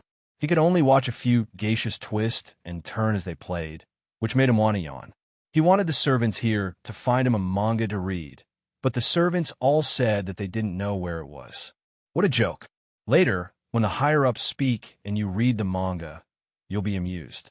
Once the higher-ups see it, they'll remember it in their hearts. But what if they investigate who gave this idiot the manga? Will they still want their little thumbs? Huaisher quickly gave up. After all, he read manga for fun. But fun was just fun. If he really wanted to have fun, he had to have more fun. As the saying went, if the fun didn't come, the fun would come again. If you don't want to play with me, then I'll play by myself. Huaisher raised his hand and called the servants over. He pointed at the geishas and zither players twisting and turning and said, "Call one of them over. I want to pick a song." When the geishas came over respectfully, he rubbed his chin and looked at the white powder that was falling from her face. He suddenly asked, "Do you know how to play Gokuraku Jodo?" The geishas was stunned and shook her head. "Forget it. I don't think you know how to play those vulgar ones. Let's play an elegant one." Huaisher patted the table and said, "Let's play Swan Lake." The geishas was stunned and showed an awkward and polite smile. She began to curse in her mind. What the hell was wrong with her? She looked good, but what was wrong with her brain? Not to mention that she didn't know how to dance. Even if she did, she had to be able to dance in this dress. Guest, do you have anything else you want to see?" She reluctantly squeezed out a smile and looked behind her awkwardly. She meant that it was fine if he didn't know how to appreciate it, but he didn't want to stop her from making money. Huaisher also wanted to see a 2-person rotation, but after thinking for a while, he realized that there was only one geishas. She couldn't even sing A Little Widow Visiting a Grave. He suddenly lost interest and sighed, waved his hand and said, "You can go." The geishas felt as if she had been granted amnesty. She got up in a hurry and was ready to run away, but the musician behind her was stopped. "Hey, the dancer is leaving." Why are you leaving? Huaisha reached out and pointed at the shamisen in the musician's hand. Let me that thing. The musician instinctively wanted to refuse, but when he was stared at by that pair of eyes, he stiffened and his fingers couldn't help but tremble. But when the man grinned, he felt a burst of intimacy and affection from the bottom of his heart. He remembered what his mother said to his uncle when he was young. The child is still young and doesn't know anything. Just let him play with it. Every time he said that, his uncle's face would show a generous smile, which he would remember for the rest of his life. When he recovered from his memories, the shamisen in his hand had already been pulled out by Huaisha. Huaisha held it in his hand as if he was holding a pipa. After casually plucking it twice, he felt that something was wrong, so he reached out and pulled out the remaining plectrum in the musician's hand. Io, this little thing is similar to a guitar. Holding the shamisen in his arms, Huaisha tried a few notes. There were various plucking skills in the cello, so it wasn't difficult to get started. Cello playing was of such a high level, so how could there be any barriers? Besides, who only knew how to play one instrument? When he was a child, he practiced four-hand duet with Ai Ching. Thinking about it, he really missed it. Recalling the past, Huaisha's mouth evoked a nostalgic smile. He lowered his head and plucked the shamisen. The low sound, like the cold sound of ice breaking, spread in all directions, making the noise in the venue stagnate. Immediately, the dexterous notes jumped in everyone's ears, with incomparable joy and jubilation. Me, hum, la, me, hum, hum. It was so familiar, as if the prelude was engraved in the DNA, flowing briskly. Huaisha raised his eyebrows and shook his head in this nostalgic melody. Hey, Yeoman. Chapter 724. Hey, Yeoman. As soon as he opened his mouth to sing, Huaisha felt that something was not quite right. His fingers paused, and he looked up at those indescribable expressions. Sorry, I strung it. Let's start again. His fingers on the strings changed, and the originally dense and strange melody turned into a scattered nursery rhyme, gentle and tactful.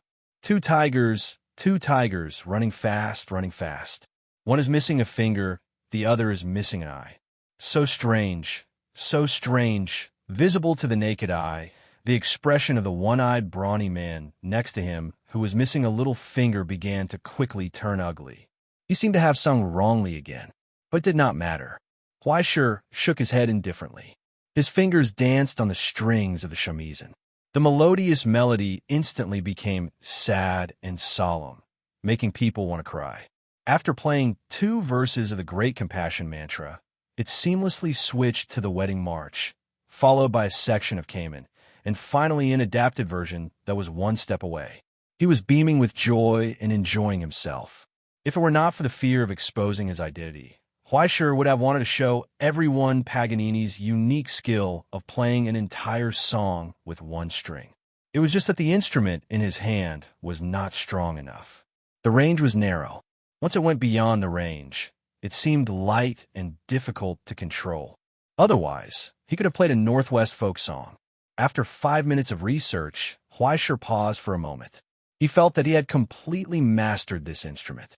When his fingers pressed again, a sharp sound erupted from the strings under the plectrum. It was loud and ear-piercing, like steel rubbing against each other. It was different from the performance of the ordinary shamisen. It was close to noise, but noise did not have such a melody and rhythm. It hovered on the edge of pleasing and painful, repeatedly jumping, violently crushing all the irrelevant noise. After covering the noise, it covered everyone's eardrums, teasing and ravaging. Soon, the loud enclosed noise turned into a low and silent one. The low aftertaste was not like the shamisen, but like the iron strings of a pipa, scattered and sad. Only the bell of the garden abode rings, telling that the affairs of the world are impermanent. The flowers of the 2 Borneo trees lose their color. The flourishing turns to decline like the vicissitudes of life. Huaisha narrowed his eyes and chanted in a low voice. Beneath the plectrum, a melancholy lingered in the air. The arrogant cannot last long, just like a dream in a spring night. The ferocious vanish, just like the dust before the wind. This section was taken from Only Garden Abode from Heijia Monogatari. In Ingzhou, it could be said to be a traditional instrumental performance. The story was about how the prosperous Ping clan fell to the Minamoto clan's ferocious attacks before and after the Battle of Genji and Ping. In the end, the Ping clan fell apart and was destroyed. It could only be said that the meaning was not very auspicious. Before he finished singing, the people on both sides were already glaring at him. Immediately after, he averted his gaze as if he had been electrocuted and lowered his eyes respectfully. It wasn't until Huaishur finished singing the entire song that she noticed the strange gazes directed at her. When she was about to sing another verse of Dunshan Goes First, that she noticed the strange gazes directed at her. He also heard the gentle breathing behind him. He was instantly stunned. Even though his origin substance had been sealed, someone was still able to walk more than 3 steps before triggering his perception. If they were harboring evil intentions, the plectrum in his hand slipped, and he slowly turned his head around. He saw a pure white dress on the tatami mat. The exquisite embroidery of the dress outlined the contours of a pear blossom.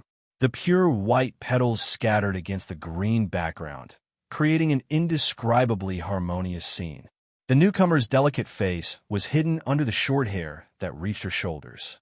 She lowered her head to look at Su Chen's face. Suddenly, she smiled slightly and patted him on the shoulder. Huaishur, this is the Huangchuan clan's banquet. Don't go overboard. Otherwise, the owner of this place will teach you a lesson. Heaven-eyed Pear Blossom smiled slightly, then raised her head to look at the people who had been looking for trouble.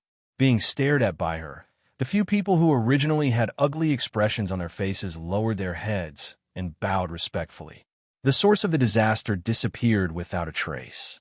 Pear Blossom retracted her gaze in satisfaction, then lowered her head and said to Huaishur, "If you're bored, why don't you come and sit here? I'm pretty bored sitting here by myself anyway." Her smile was full of smiles, and she did not hide her friendliness and fondness. But for some reason, Huaishur felt a strong sense of resistance and uneasiness in his heart. It was as if he sensed some indescribable danger from her. When she looked at him with her slender, fox-like eyes, all his secrets seemed to be exposed. He subconsciously raised his guard. But Heaven-eyed Pear Blossom did not care about Huaishur's intentions. She walked forward by herself, and when she sat down at the front of the hall, she waved at Huaishur and pointed at the seat beside her. Huaishur was dumbfounded. What's the meaning of this? Under everyone's gaze, he was stunned for a long time. In the end, he could only pick up the native pipa he had stolen, walk over, and sit down obediently. Then he felt the jealous and envious gazes from below, and he felt as if he was sitting on pins and needles. "Shamisen, you play pretty well. Have you learned it before?" Pear Blossom suddenly asked. Luckily, I've learned a little." Heaven-eyed Pear Blossom nodded and suggested curiously, "Then why don't you play Gokura Kajodo? I saw that you liked it a lot just now." In the silence, Huaishur lowered his head and looked at the shamisen in his arms. He raised his head and solemnly refused. "Big miss, I sell my body, not my skills." "Ha ha, you fellow are really interesting." Heaven-eyed Pear Blossom laughed loudly. Her eyes turned and looked at Huaishur meaningfully. "Then playing a cello song is not bad." "Hee cello? What is that?" Huaishur calmly asked. "Can it be eaten? I keep feeling that you will be very good at it. Could it be an illusion?" Pear Blossom laughed innocently. "Ha ha, Pear Blossom, don't force the newcomer." Deep footsteps sounded. After the paper door was pushed open, Heaven-eyed Pear Blossom walked out. Behind him was a group of extreme Dao leaders with complicated expressions. "You guys seem to be getting along well." He looked at Huaishur with satisfaction. He raised his head and asked Pear Blossom, "How is it, Pear Blossom? Does this young hero of the Huaishur group enter your eyes?" Pear Blossom respectfully bowed her head and said gently, "Reporting to father, Mr. Huaishur is very elegant. He is the type that Pear Blossom likes." "Ahaha, if that's the case, then you have to cultivate your feelings." Heaven-eyed Pear Blossom laughed loudly. "Hey, old bastard, today is your father's son's engagement ceremony. What are you so proud of?" Huang Chuan was angry. He coldly glanced at Huai, sure. Moreover, the final result is not certain yet. Don't be happy too early. Aya, look at you. How can two young people be in love with each other get in the way of your business? If this spreads out, it will also be a good story. Heaven-eyed Pear Blossom helplessly shook his head. Moreover, since this old man dared to promise you, I definitely have the confidence to win. How can I casually accept unfavorable conditions? Bastard. Huang Chuan's face flushed red, and even the tattoo on his neck turned black. If it weren't for the fact that there were other people stopping him, he might have already given this old man a good beating. After a long time, he finally calmed down and sat down on the main seat, loudly reprimanding the servants to quickly serve the wine and dishes. The banquet went much smoother than expected. After all, no one's mind was on the food. Good wine and good dishes were tasteless, like chewing wax. The atmosphere became even more solemn and oppressive. No one dared to laugh or speak loudly. From time to time, they would look at the 5 big shots sitting at the head of the table. They were waiting for the most important part of this banquet, the announcement that would determine the fate and future of the entire alliance. It would appear that everyone is impatient. Sheng Tianmu sipped his miso soup and slowly put down his bowl before looking at the others. Huang Chuan's expression was gloomy. Qian Yi and Long Air smiled frivolously. The female general of the Loha family lowered her eyes, and Zhou's expression was as calm as ever. He paused for a moment and said, then, after all this time, thanks to the love of everyone in the alliance, the few of us will jointly. All right, let me do it. I'll let you talk until tomorrow. Qian Yi Long Air sighed and interrupted his nonsense. He raised his voice and said, I'm sure everyone here has heard of this rumor. To put it bluntly, in order to deal with the upcoming situation, we will better unite the strength of the alliance. From today onwards, the alliance will abandon the rule of having 5 big shots as the chairman and elect a new chairman. Everyone here is at extreme Dao, so there's no need to play with hypocritical processes and tricks. If you have any ideas, you can speak freely. If anyone feels that their ability and popularity are enough, and they're not satisfied with the position of being below others, you can also stand up now and compete for the chairman's position. He paused for a moment and looked down at those faces. Suddenly, he raised his voice. Does such a person exist? In an instant, in the dead silence, everyone kneeling on the ground lowered their heads in unison, bowing their heads respectfully to the 5 big shots sitting at the head of the table. Only Huai Shi, who was holding a bowl of rice and had not finished eating, was stunned on the spot. He was hesitating whether he should raise his hand and join the fun. Since he was already here, it was not like he had to pay to try. However, the strange gaze of the nearby heaven-eye Pear Blossom always made him feel as if there was a blade on his back, as if he was being seen through. He did not know if he had been exposed or not. If he stood up and Li Hua pointed at him and reported to everyone that this dog called Huai Shi was a lackey of the Astronomical Association, then everyone would not care about the rules of the martial arts world and just kill him together without holding back. At that time, wouldn't he be in trouble? In the silence, the 5 big shots glanced at those who bowed their heads. They paused for a moment on Huai Shi, who was still eating with his head lowered. Soon, they left coldly. Only Huang Chuan's gaze became gloomier. After a long time, after confirming that no one wanted to take the chairman's position, Qian Yi and Long Air retracted their gaze and nodded slowly. Since that's the case, then let's follow the usual practice and vote internally. Before he finished speaking, Sheng Tianmu raised his hand with a smile and said, I'll vote for myself. This old man will vote for himself. Please support me, everyone. Chapter 725. As soon as Sheng Tianmu finished speaking, Huang Chuan glared at him. Unwilling to be outdone, he also raised his hand and said, I'll also vote for myself. Sheng Tianmu and Huang Chuan each had 1 vote. That left 3 people. The head of the Zhou clan smoked his pipe and glanced around at everyone. He tapped his pipe and said, My decision is still the same as before. My vote is for Huang Chuan. Huang Chuan had 2 votes. Qian Yi Long Air gripped his wine cup and chuckled. Then I'll join on the fun and vote for Elder Sheng Tianmu. Haha, I owe him quite a few favors. Sheng Tianmu had 2 votes. In the end, everyone's gazes fell on the last person of the 5. The Luaha clan's head didn't even raise her head as she said, I'm not interested in being the president. It doesn't matter to me who becomes the president. She said coldly, I abstain. The result was no different from the meeting before the banquet. 2 against 2. Sheng Tianmu and Huang Chuan stared at each other. The old man cracked a smile and asked, You're not going to give up, Huang Chuan brat? Unfortunately, I hate people who take advantage of their seniority to ride on my head, the Huang Chuan clan's head said indifferently.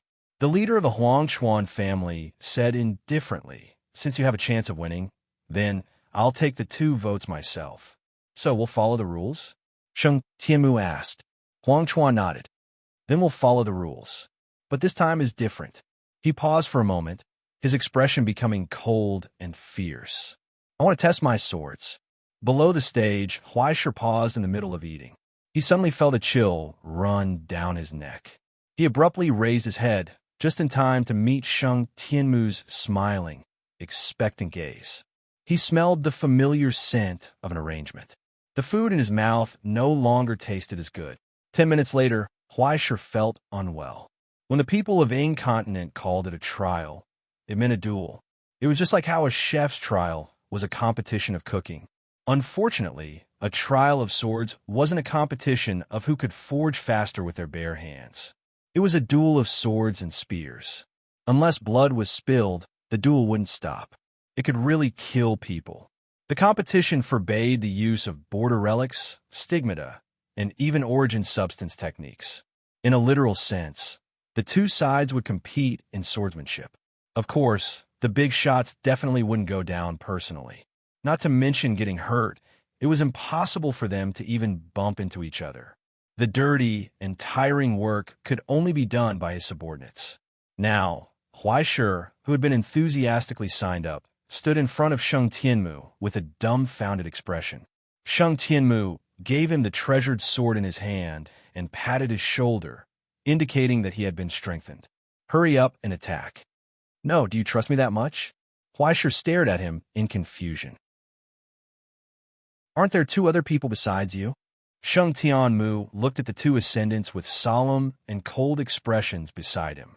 Just by looking at the way they walked and the way they used their muscles, one could tell that they were not easy to deal with, not to mention the murderous aura and the smell of blood on their bodies.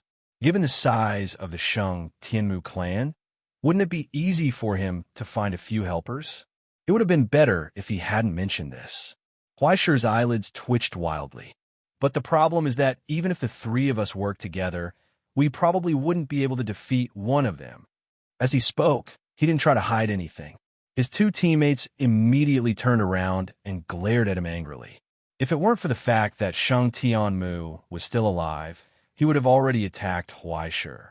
But the problem was, Huaisha felt like he wasn't wrong at all. In order to make Sheng Tianmu accept the rules, the Huangchuan clan had only sent 1 person. He was currently sitting on the other side of the field with his eyes closed. The silent and wooden middle-aged man was kneeling on the ground, an ordinary-looking blade resting on his knees. The blade's length and weight were both very standard. Any ascendant could tell that he didn't have any stigmata on his body. He was just a white-tier ascendant. Occasionally, when he raised his eyes to refuse the water offered by the people next to him, his eyes weren't lively. Instead, they were dull, as if his mind was elsewhere. But Huaisha felt a strong premonition of death from that person, especially when he was holding this sword. Intuition told him that using the rules of the sword to fight Ingzhou's swordsmanship in close-quarters combat with this person was a dead end. Who's that person? Huaisha asked in a low voice. I heard that he's from a dojo. Sheng Tianmu replied thoughtfully. I heard that he's a registered disciple. He must be very powerful. Dojo? Which dojo? Huaisha was confused. Sheng Tianmu shook his head. Nonsense. In the entire Ingzhou, which other dojo could be called a dojo other than Sword Saint Shanchuan's dojo? Huaisha sucked in a breath of cold air, then sucked in another breath of cold air. He sucked in cold air like crazy. The central air conditioner in the Huangchuan clan was about to be sucked dry by him, but he couldn't stop. Damn it. Why do I feel like I'm going to die this time? Sword Saint Shangchuan was a famous old monster among Yingzhou sublimators. He was recognized as the #1 in the world in Yingzhou for the past 50 years. His strength was unfathomable. He had countless disciples and grand disciples.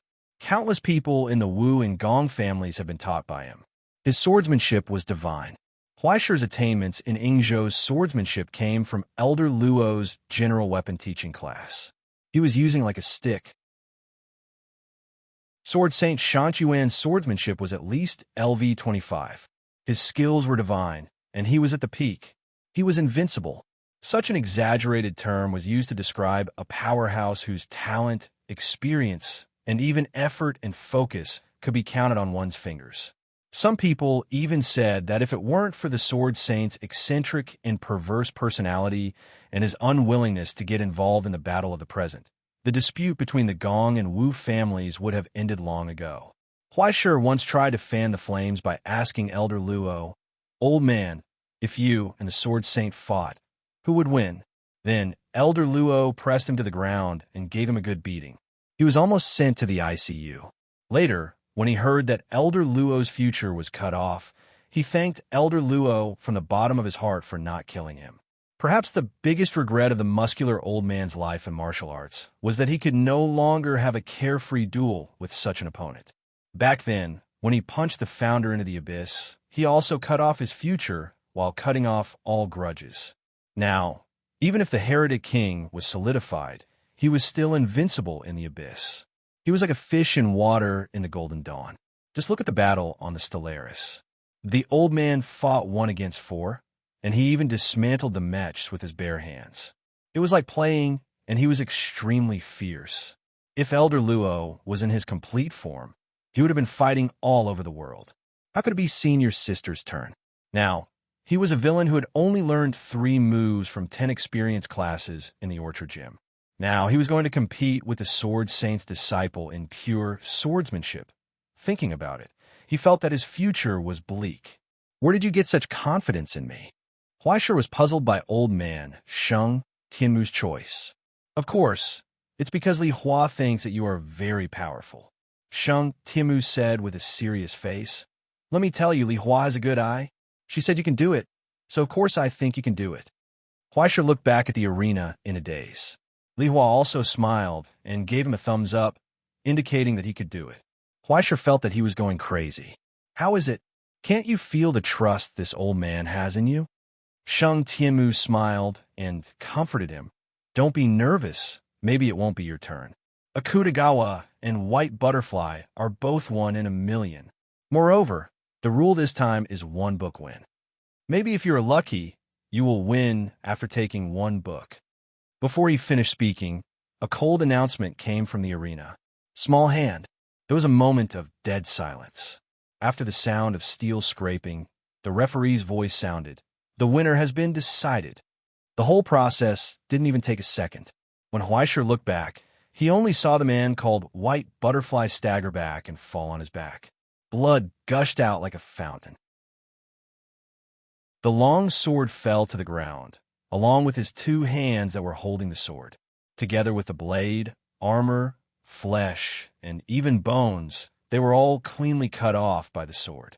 At the beginning of the match, before the first round had even ended, the representative of the Arakawa Kai, Katori Ichiro, had scored a point.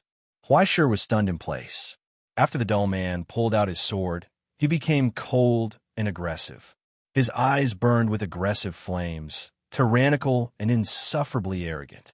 Ignoring Arakawa, who was laughing and praising beside him, he raised his eyes and looked over, like a ferocious beast.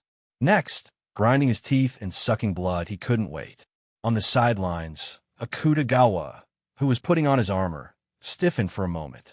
His expression became heavy, and he expressionlessly put on his mask. This was also a preferential treatment from his opponent. If he didn't even wear his armor, not to mention the danger to his life, he might not even have the power to fight back in front of Katori Ichiro. Even the system of winning and losing is accommodating to you.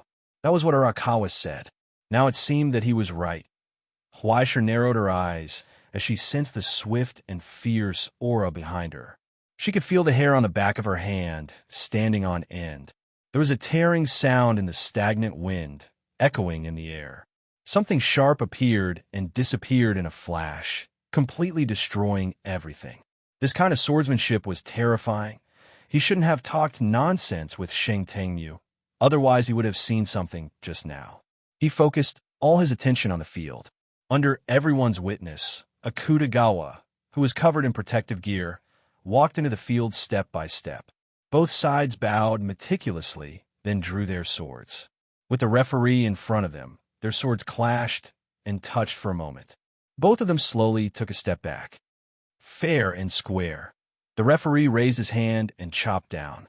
Let's decide the winner. In an instant, a thunderous roar burst out from under the mask.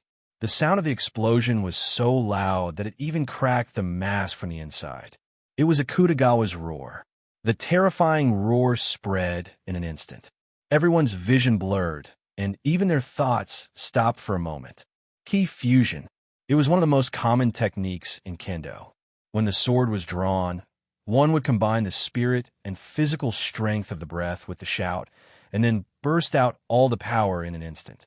Ignoring the opponent's movements, one would use all his strength to push the speed to the peak. After disregarding life and death, Akutagawa changed the structure in his hand from a star eye to the upper part and chopped down. Face. In kendo, the most effective points of attack were the face, hands, abdomen, and throat. Face was undoubtedly a blow to the head. Akutagawa's fighting style at this moment was completely the path of mutual destruction. After learning the lesson of white butterfly, Akutagawa did not do any defense at all. He used ki fusion to gain an instant opportunity, gave up all defense, and launched an all-in attack. As long as he hit, regardless of whether he could win or survive, it was equivalent to winning. This was the sword of sacrifice. Unfortunately, Katori Ichiro was not affected by ki fusion at all. His expression was still cold. At the moment of contact, everyone heard his low and calm voice. Bang! The cold blade pierced through Akutagawa's back. Blood spurted out along the sword hilt and fell on Katori's 10 fingers. The winner was decided. Katori pulled out the blade expressionlessly and threw the dying Akutagawa on the ground. He raised his head and looked at Huaisha. Next, the last one. Okay, you really want to fight 3 at once?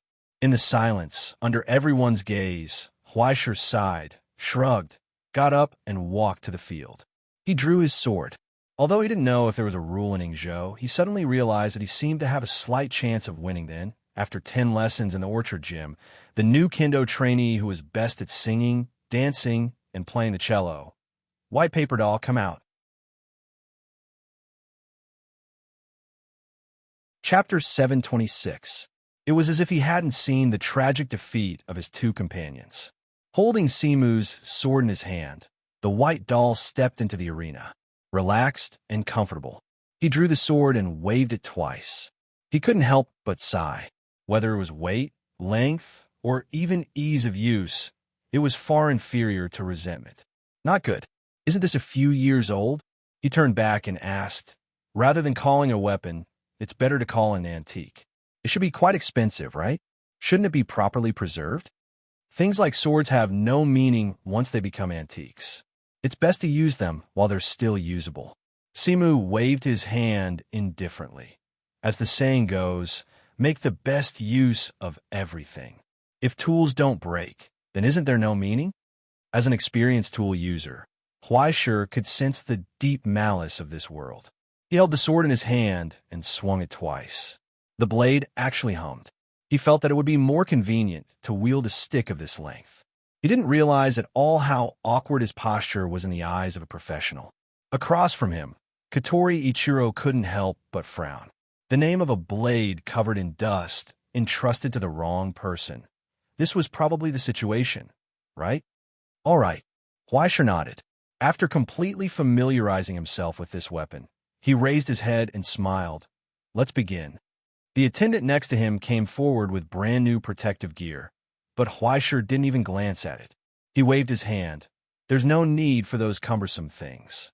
Everyone frowned at his words. Simu's expression stiffened for a moment. Behind him, Arakawa revealed a mocking expression. Humph, you're courting death. As for Huaishir, she stretched her neck nonchalantly and finally raised her head to look at her opponent. Katori Ichiro, is that really your name? Forget it. It doesn't matter if it's a fake name. He stared at Katori Ichiro's cold face and suddenly said, You're cheating, aren't you? Katori Ichiro's face was expressionless. It was as if he hadn't heard him at all, or it was as if he couldn't be bothered to pay attention to the words of a layman. Huaishir lowered his head and stared at the remaining bloodstains on the floor. Then, he suddenly chuckled softly. If he wasn't wearing armor, Akutagawa wouldn't have failed so quickly, he said. Although that sacrificial sword was too crude and unsightly, it shouldn't have ended up in such a sorry state. Even without chi fusion, he wouldn't have fallen so quickly. White Butterfly was defeated too quickly. You gave him too much pressure, causing him to misunderstand. He thought that you were unfathomable, but he didn't realize it at all. It's dark under the lamp. Bai Dai's defeat was too fast. He didn't have time to notice it and only heard the sound of the wind. But just now, he had seen Akutagawa's battle clearly. Akutagawa seemed to have taken the initiative. But in reality, this was exactly what his opponent wanted. Ichiro Katori was deliberately waiting for his opponent to make a move, waiting for his opponent to reveal an opening. Then, with his profound attainments in martial arts, he would calmly evade his opponent's attacks and strike at his opponent's weak points. In the end, he would achieve the effect of instantly defeating his opponent with a single strike. Once you disregarded the use of origin substances, this kind of pure swordsmanship duel was all about the application of mechanics and physiology. It was true that strength, speed, reflexes, and so on were all very important. However, if there was even a single flaw, the final result could be completely different. But the most important thing was experience. To a highly accomplished martial artist like Ichiro Katori, everything in front of him had a set pattern to follow. This was because from ancient times until now, almost all of the variations in swordsmanship had been explored by his predecessors. It could be said that if one were to trace back the history of any duel in any dojo, they would be able to find similar examples from the vast amount of records. Every single technique could be found with the most optimal solution. Just like in Go, Shogi, and Chinese chess, if one accidentally fell into a set pattern and allowed their opponent to grasp the sequence of events, they would basically be doomed. This was what it meant to bully others with great merit. In the instant that Akutagawa raised his sacrificial sword, more than 100,000 ways to counter it appeared in his opponent's mind. He didn't even need to think about it. Pure muscle memory would allow him to make the most appropriate response. For example, if Huaishir had dared to use the drummer and emperor steps in front of Luo Xian, he would definitely have been thrashed in the end. These were things that people were already tired of playing with. It was like displaying one's slight skill in front of an expert. In the eyes of an outsider, this duel was 3 against 1, and it was unfair. In reality, the opposite was true. From the beginning, there was a great disparity between victory and defeat. Ichiro Katori was almost standing in a position where he would definitely win. Of course, even without the obstruction of the armor, Akutagawa's reflexes probably wouldn't have been able to reverse the situation. But if he had chosen to defend and play conservatively from the beginning, even if he couldn't win in the end, he wouldn't have lost so quickly and tragically. After listening to Huaishir's words, Ichiro Katori was still expressionless, but his gaze towards Huaishir became unhappy. You don't understand Kendo at all, do you? He finally spoke, full of indifference. Yes, that's right. Huaishir nodded frankly. I haven't learned it at all. He didn't know anything about Xianshi, residual heart, and Jigu. He didn't know anything about stance, blade tendon, or footwork. But I've seen a lot of martial art competitions in manga and TV dramas, he said in a trembling voice. Rounding it off, it's equivalent to me knowing it. The corners of Ichiro Katori's eyes twitched, and he couldn't hide his anger and killing intent. No matter who it was, It would be difficult for them to calm down when they heard the thing they had devoted their life to being belittled and looked down upon. Not only him, but the other people in the audience also booed. If it weren't for the wrong occasion, they would probably have booed. Huaishir, on the other hand, was still spouting nonsense. Your swordsmanship is indeed very powerful. Your ability to see through the enemy's moves is also very strong. No, very strong. There are almost no gaps or weaknesses. He paused for a moment and suddenly smiled. But you didn't realize that you have a fatal flaw. As he spoke, Huaishir raised his hand and pointed at his face. Have you noticed that I'm taller than you? In an instant, the witnessing Kyoto in the audience almost collapsed. Even the audience found it difficult to restrain their anger, and they almost threw their teacups. Stop joking, you bastard. Stop wasting time. Hurry up and fight. Stop talking nonsense. Are you still a man? Katori-san, you can do it. Kill him. But unlike the angry audience, Ichiro Katori froze for a moment, and then his expression turned ugly. Because Huaishir was right. This was indeed his own flaw. Huaishir was originally 175 centimeters tall. After a year of growth and development as a sublimator, his final height had stabilized at 186 centimeters. If he wore shoes, he could reach 188 centimeters. Among the sublimators, he wasn't particularly tall, but he wasn't particularly short either. Rather, he was in the middle range. His weight was also relatively light. At this height and weight, he was most suited to bring out the agility and explosive strength of a yin spirit. On the other hand, Ichiro Katori was 183 centimeters tall. The difference was no more than 5 centimeters. But height was only the most superficial of differences. In reality, the fatal flaw was the length of his arms.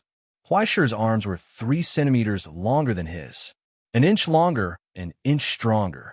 Now, amidst the noisy scolding of the audience, Huaishir slowly took off her suit jacket and rolled up the sleeves of her shirt, revealing her forearms.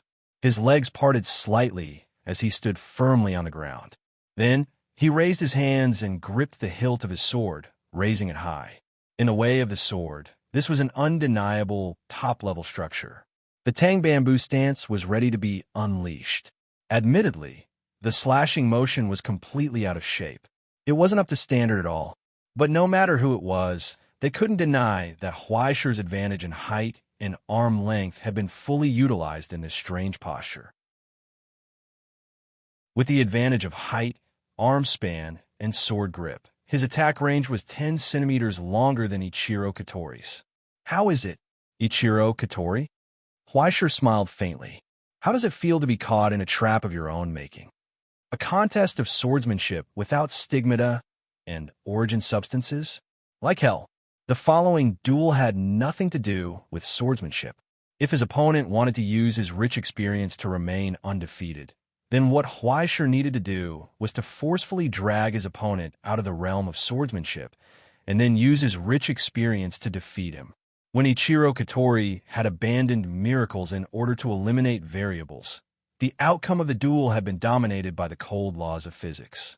Now that both sides' reflexes had reached the peak of their limits and were on the same level, the changes in their techniques were meaningless. All that was left was a simple calculation problem. Huaishir's height was 188 centimeters, his arm span was 193 centimeters, and the sword in his hand was 75 centimeters long. His reflexes were negligible, but his maximum initial speed. After a series of calculations, when Ichiro Katori stepped into the 10-centimeter gap between them, how would he avoid defeat? It was like Xiao Ming sitting in front of a swimming pool, looking at the pool in front of him. One end of the pool was letting in water, while the other end was letting in water. If you're so kind, can you help him? Come on, Ichiro Katori. Huaishir stared at his opponent and asked curiously, why aren't you moving? It doesn't matter if you're using Katori Shinto, Yagyu Shinyan Ryu, Saber Flow, Sunset Flow, or Mudslide Flow. Bring it on. The current him, after discarding all irrelevant thoughts, had become a pure machine, waiting for his opponent to enter his attack range. Victory or defeat will be decided within these 10 centimeters.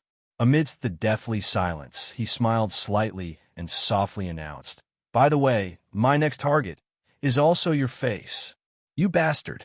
Ichiro Katori's face was ashen. He was furious. He raised the sword in his hand and took a step forward. However, Huaishir didn't move. His face was expressionless. He was like a statue made of clay. There was no reaction at all. In fact, his eyes weren't even focused on Ichiro Katori's body. Instead, they were focused on some empty space. After discarding all distracting thoughts, all that was left was a pure reflex.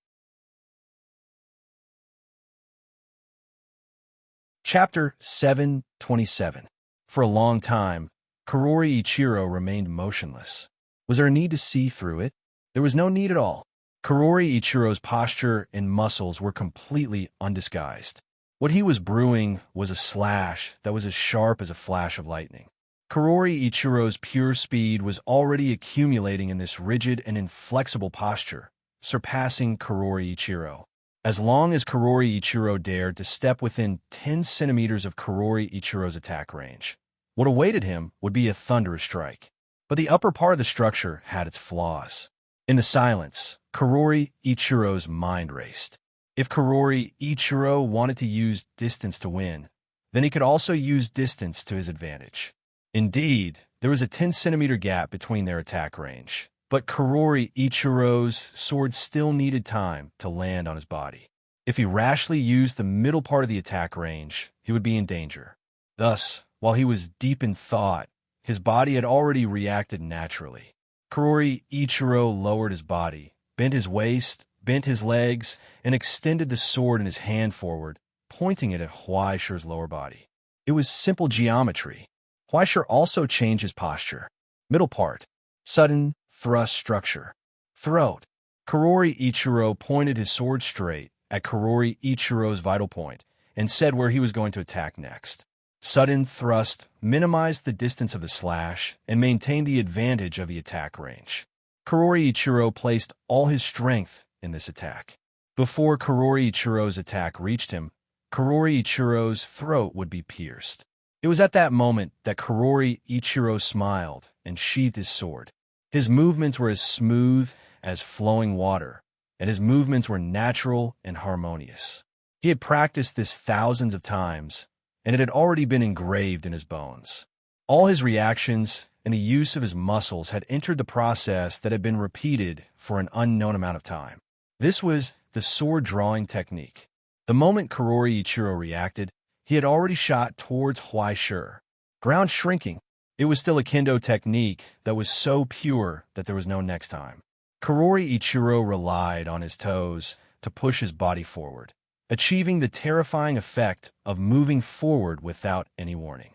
After accelerating in the blink of an eye, Karori Ichiro's feet stepped on the ground, and his speed increased explosively for the second time. Immediately afterwards, Karori Ichiro's knees and muscles pushed him forward, as if he was flying close to the ground. His speed increased for the third time. In that instant, Karori Ichiro had already entered Huaishir's 10-centimeter range. But this change was too fast. Huaishir Ichiro's thrust was already too late. Ichiro's attack. Karori Ichiro's. Today, Katori Ichiro relied on his own swordsmanship to break free from the measurement of numbers and surpass physics. The situation had reversed. Now, it was at that moment that Huaishir pulled back her sword to defend herself. Ichiro's Karori Ichiro's Karori Ichiro's. Ichiro Karori Ichiro's arm strength and skills, which he had trained for many years, were enough to cut a person in half in an instant. It didn't matter even if Huaishir was able to block this attack. After closing the distance, it was already his home ground. His opponent had already entered the trap, and he had 100,000 ways to react to it. He could kill Huaishir. He grinned and growled, "Roar." At the same time, he was greeted by shouts of disbelief. Noodles! The instantaneous changes and intertwining caused everyone's eyes to blur, making it difficult for them to see the changes clearly. A resounding voice was heard. That was the cry of steel, The sound of blades rubbing against each other was so resounding. Its sharp voice spread out and was drowned out by the clamor that followed closely behind. The two of them froze in place. A sweet heat fell from the top of his head and landed on Katori's face. The color of blood spread and fell to the ground. He widened his eyes in a daze, looking at the blade that was only a sliver away from his eyes. He was so close to death that it was almost non-existent. He had lost. When he raised his head stiffly, he saw Huaishi's cut hand and the broken blade in his hand. The outcome has been decided. Huaishi smiled and announced softly, "I won." Ichiro fell into a daze. His lips quivered. He couldn't believe it. He couldn't believe what he had seen in that instant. Just now, the cry of steel wasn't heard once, but twice. It was just that the interval between the two sounds was so narrow that many people couldn't tell the difference between the two. And the second sound was the sound of his sword being blocked. The first sound was the wail of Huaishi's sword breaking. When Ichiro pounced past the 10-centimeter mark, Huaishi pulled back his sword to defend, as if he had already expected this. Then, right in front of Ichiro's eyes, he raised his hand and placed it on his sword. Then he broke his own sword into two, clean and efficient. His movements were so skillful that it was as if he had practiced it countless times in his mind. In an instant, the katana in his hand became two blades. By the time Ichiro reacted, the part of the blade in his hand blocked the sword in front of his sword, and the other part of the broken blade was already in front of his eyes. Victory was announced. And so, the dust settled, and the outcome was decided. In the dead silence, after the clamor outside the arena, Huaishi raised his hand that was holding the sword and pushed Ichiro's sword to the side. He took a step back and let go of his hand, allowing the sword covered in his own blood to fall to the ground. The other broken blade with a hilt was still pressed against his face. Ichiro stared blankly at the sword in front of him. After a long time, he finally raised his head and looked at Huaishi. "You planned this from the beginning?" he asked hoarsely. "You planned to do this from the beginning? It's very shameless, isn't it? But I have no choice. I can't compare to you in swordsmanship." Huaishi shrugged and replied helplessly, "Of course, I have to be prepared." From the beginning, he hadn't dared to underestimate Ichiro. Indeed, his swordsmanship was limited by the fact that he couldn't use origin substances or stigmata. Indeed, his arms and height were longer than Ichiro's, so he had an advantage. But what was the point of that? Wasn't a technique that could allow a person to break through their limits, make up for their weaknesses, and turn the tide of battle around? If Ichiro's swordsmanship was able to close the distance between them by 10 centimeters, what would he do then? As such, it was better to beat him at his own game, provoke him, guide him, and tempt him to close the distance between them. Close the distance between them until they were within 75 centimeters, and then 2 blades against 1 blade. From the very beginning, Ichiro had already jumped into Huaishi's trap.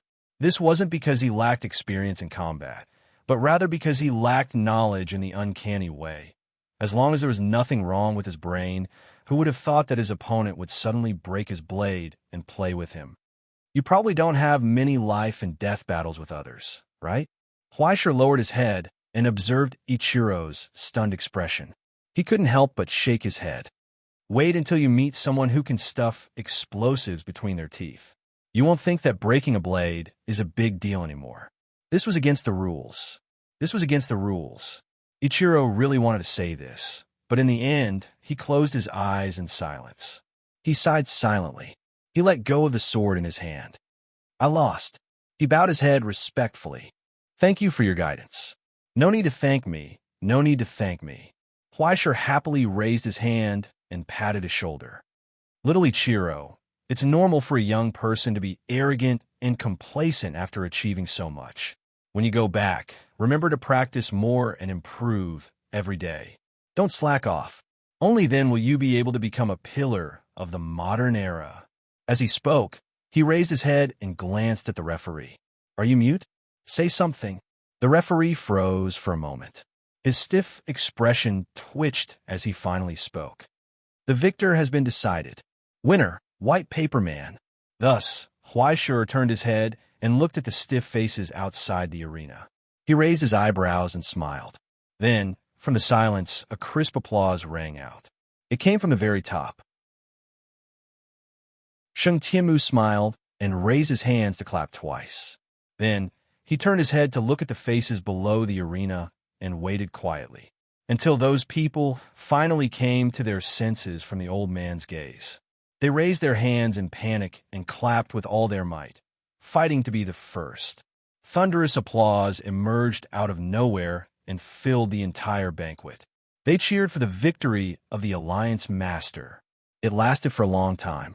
Even if their palms were red from clapping, they didn't dare to stop or slow down in the slightest, until Sheng Tianmu raised his hand with a smile and pressed it down. In an instant, the entire banquet was silent. Only a helpless voice came from the side. No matter how much you want to show off, it's still a bit too much. Father. Li Hua raised her eyes and said, White Paper Man is still bleeding. Sheng Tianmu suddenly understood. He patted his head and revealed a kind smile. Look at my impatient temper.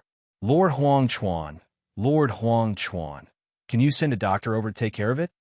Humph. Huang Chuan's expression was gloomy. He wanted to say something, but in the end, he lowered his head. You are the Alliance Master. Of course, you have the final say. Men, no need. Li Hua stood up and gently said, Father, you guys can chat first. Just arrange a room to rest. I will help White Paper Man take care of it. As she spoke, she pulled her hair behind her ear and revealed a beautiful smile. Once these words were spoken, the atmosphere in the entire banquet hall suddenly stagnated. A low clamor spread out. Everyone looked at Huai Shi with a burning gaze, as if they wanted to burn this bastard to death here.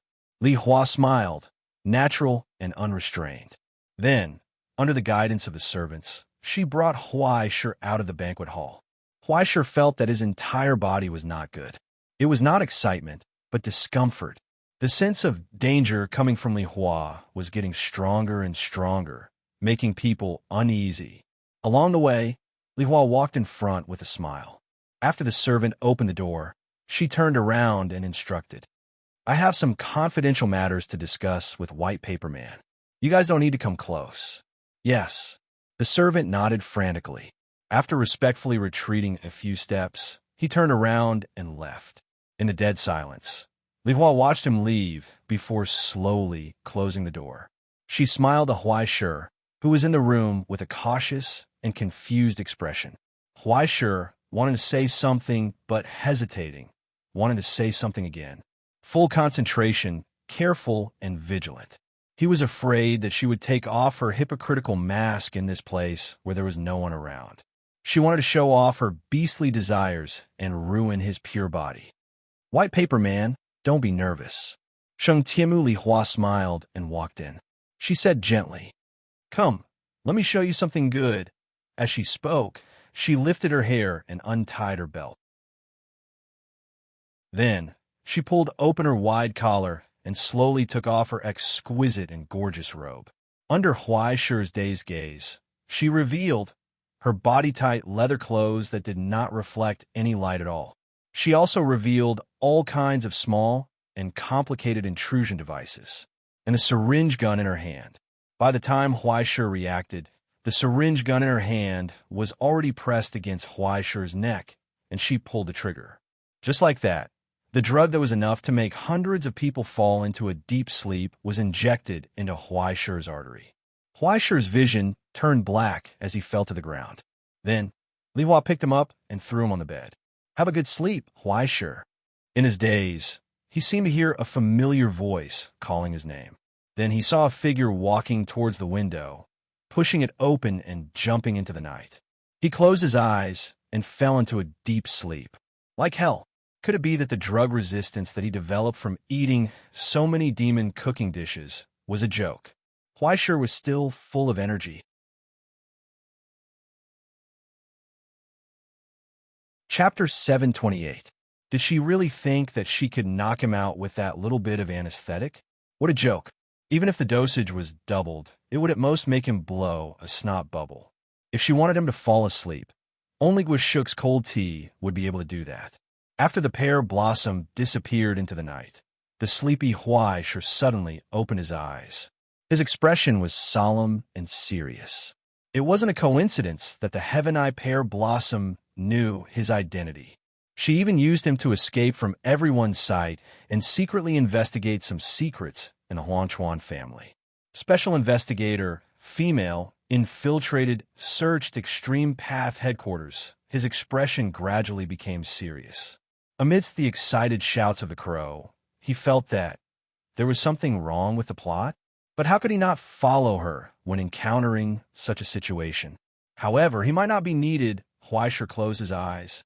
Under the Astronomy Association's seal and disguise, young Arbiter Ming's sacred mark quietly activated.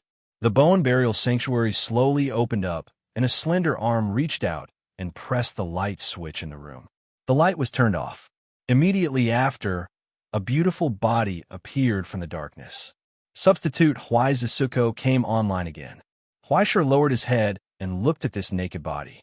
He snapped his fingers, and the darkness immediately rolled like a thick fog, covering the body and turning it into a night suit.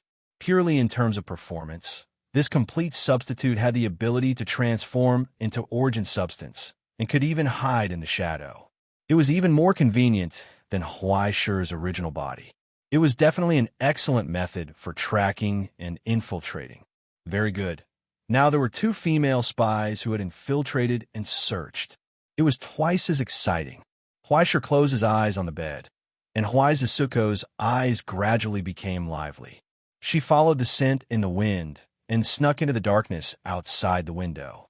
He wanted to see what this Heaven-Eye Pear Blossom was up to. The entire journey was silent.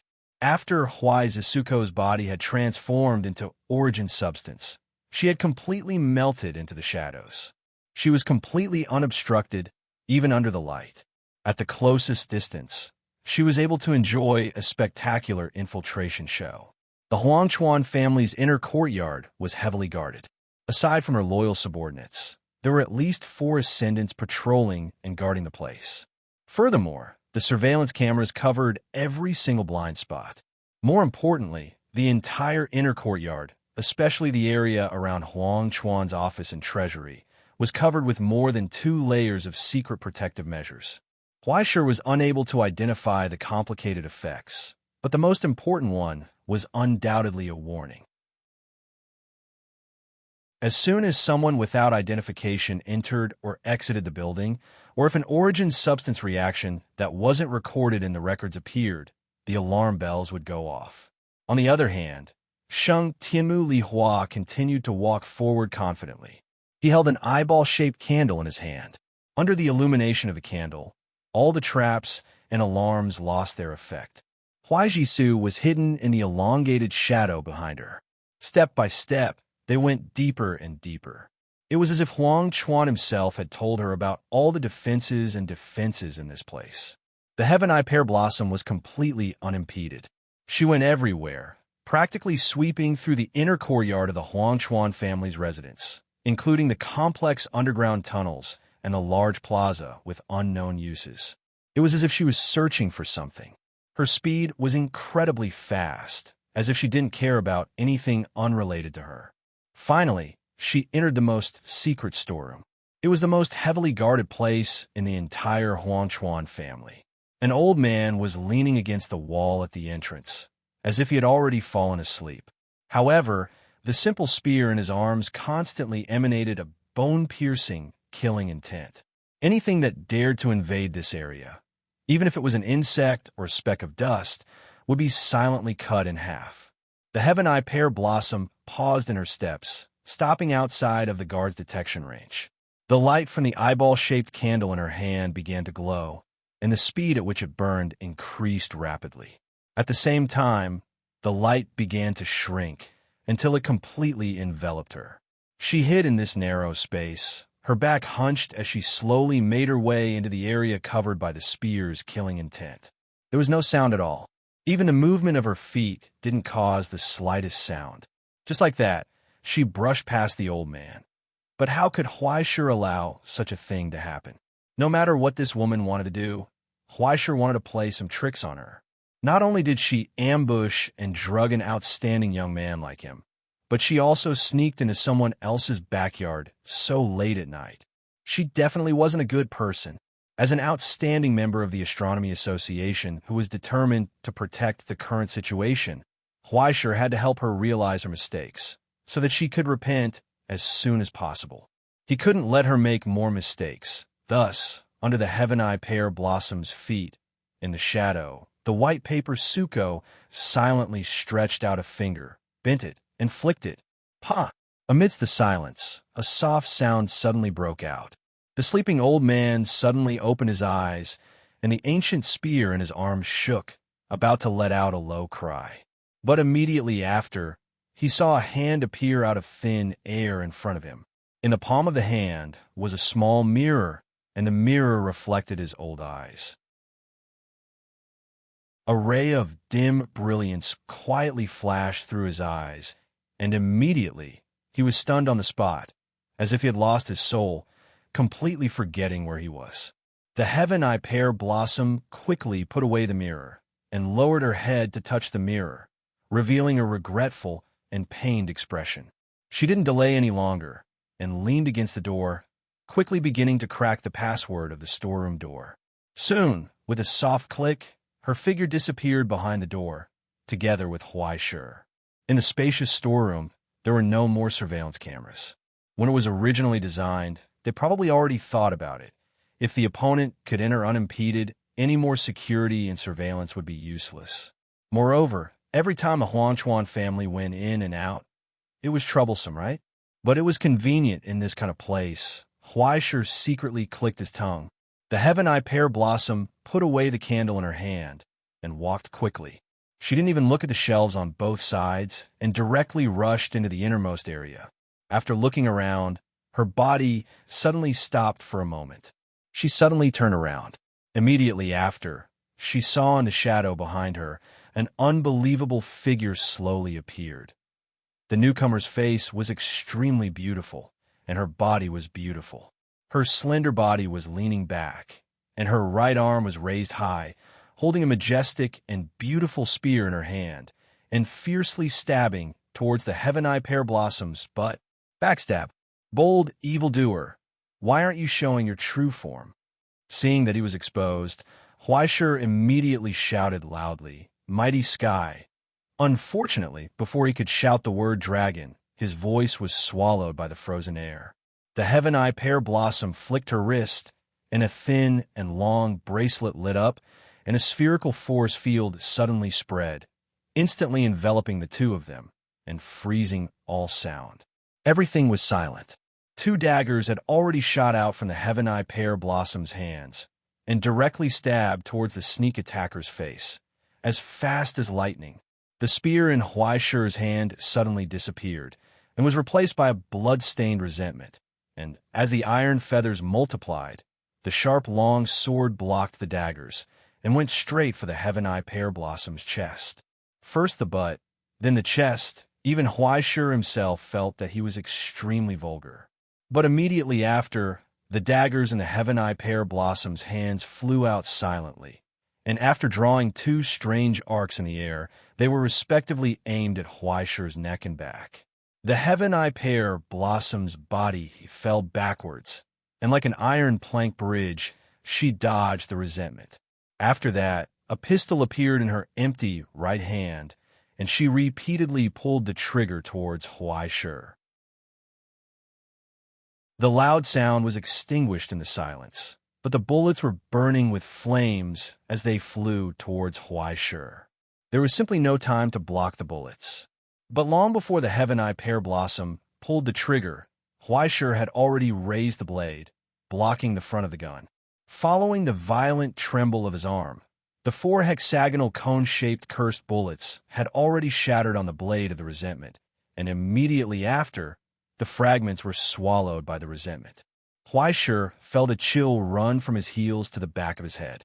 The premonition of death slowly dissipated.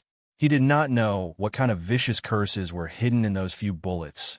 It was almost comparable to the numbered cursed bullets that the Astronomy Association specially made for wanted criminals.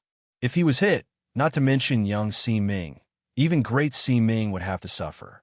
With his hair standing on end, Huaishir casually dispersed the resentment. The ground beneath his feet shook, and his entire body flew forward. You step plus drummer. The distance between the Heaven Eye Pear Blossom was instantly covered, and immediately after, the hastily arranged posture was broken by the drummer. Her arms involuntarily bounced to the sides, and even the bracelet on her wrist that maintained the silence was broken, leaving her wide open. Chasing the wind and chasing the moon mercilessly, Master Huai pressed her to the ground and was about to cut off her middle. The Heaven Eye Pear Blossom fell to the ground and immediately moaned, raising her delicate and pitiful face, about to cry.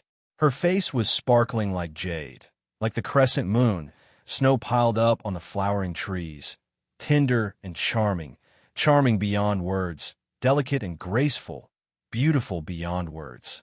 Elegant and refined, there was a light aura. Her pink face had a little red lips, and her expression was shy. Oh, Huaishir's movements paused, and he could not help but stiffen on the spot, lost in thought. But as her long hair swept in front of him, a familiar smell of shampoo hit him in the face. Overlord!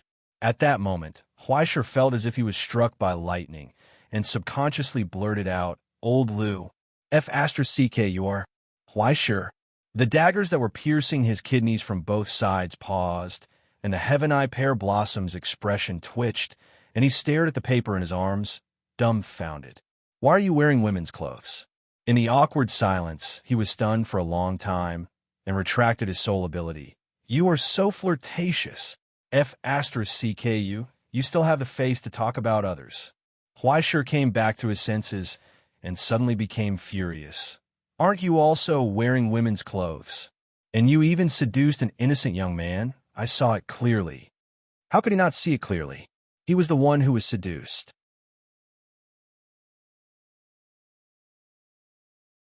Chapter 729.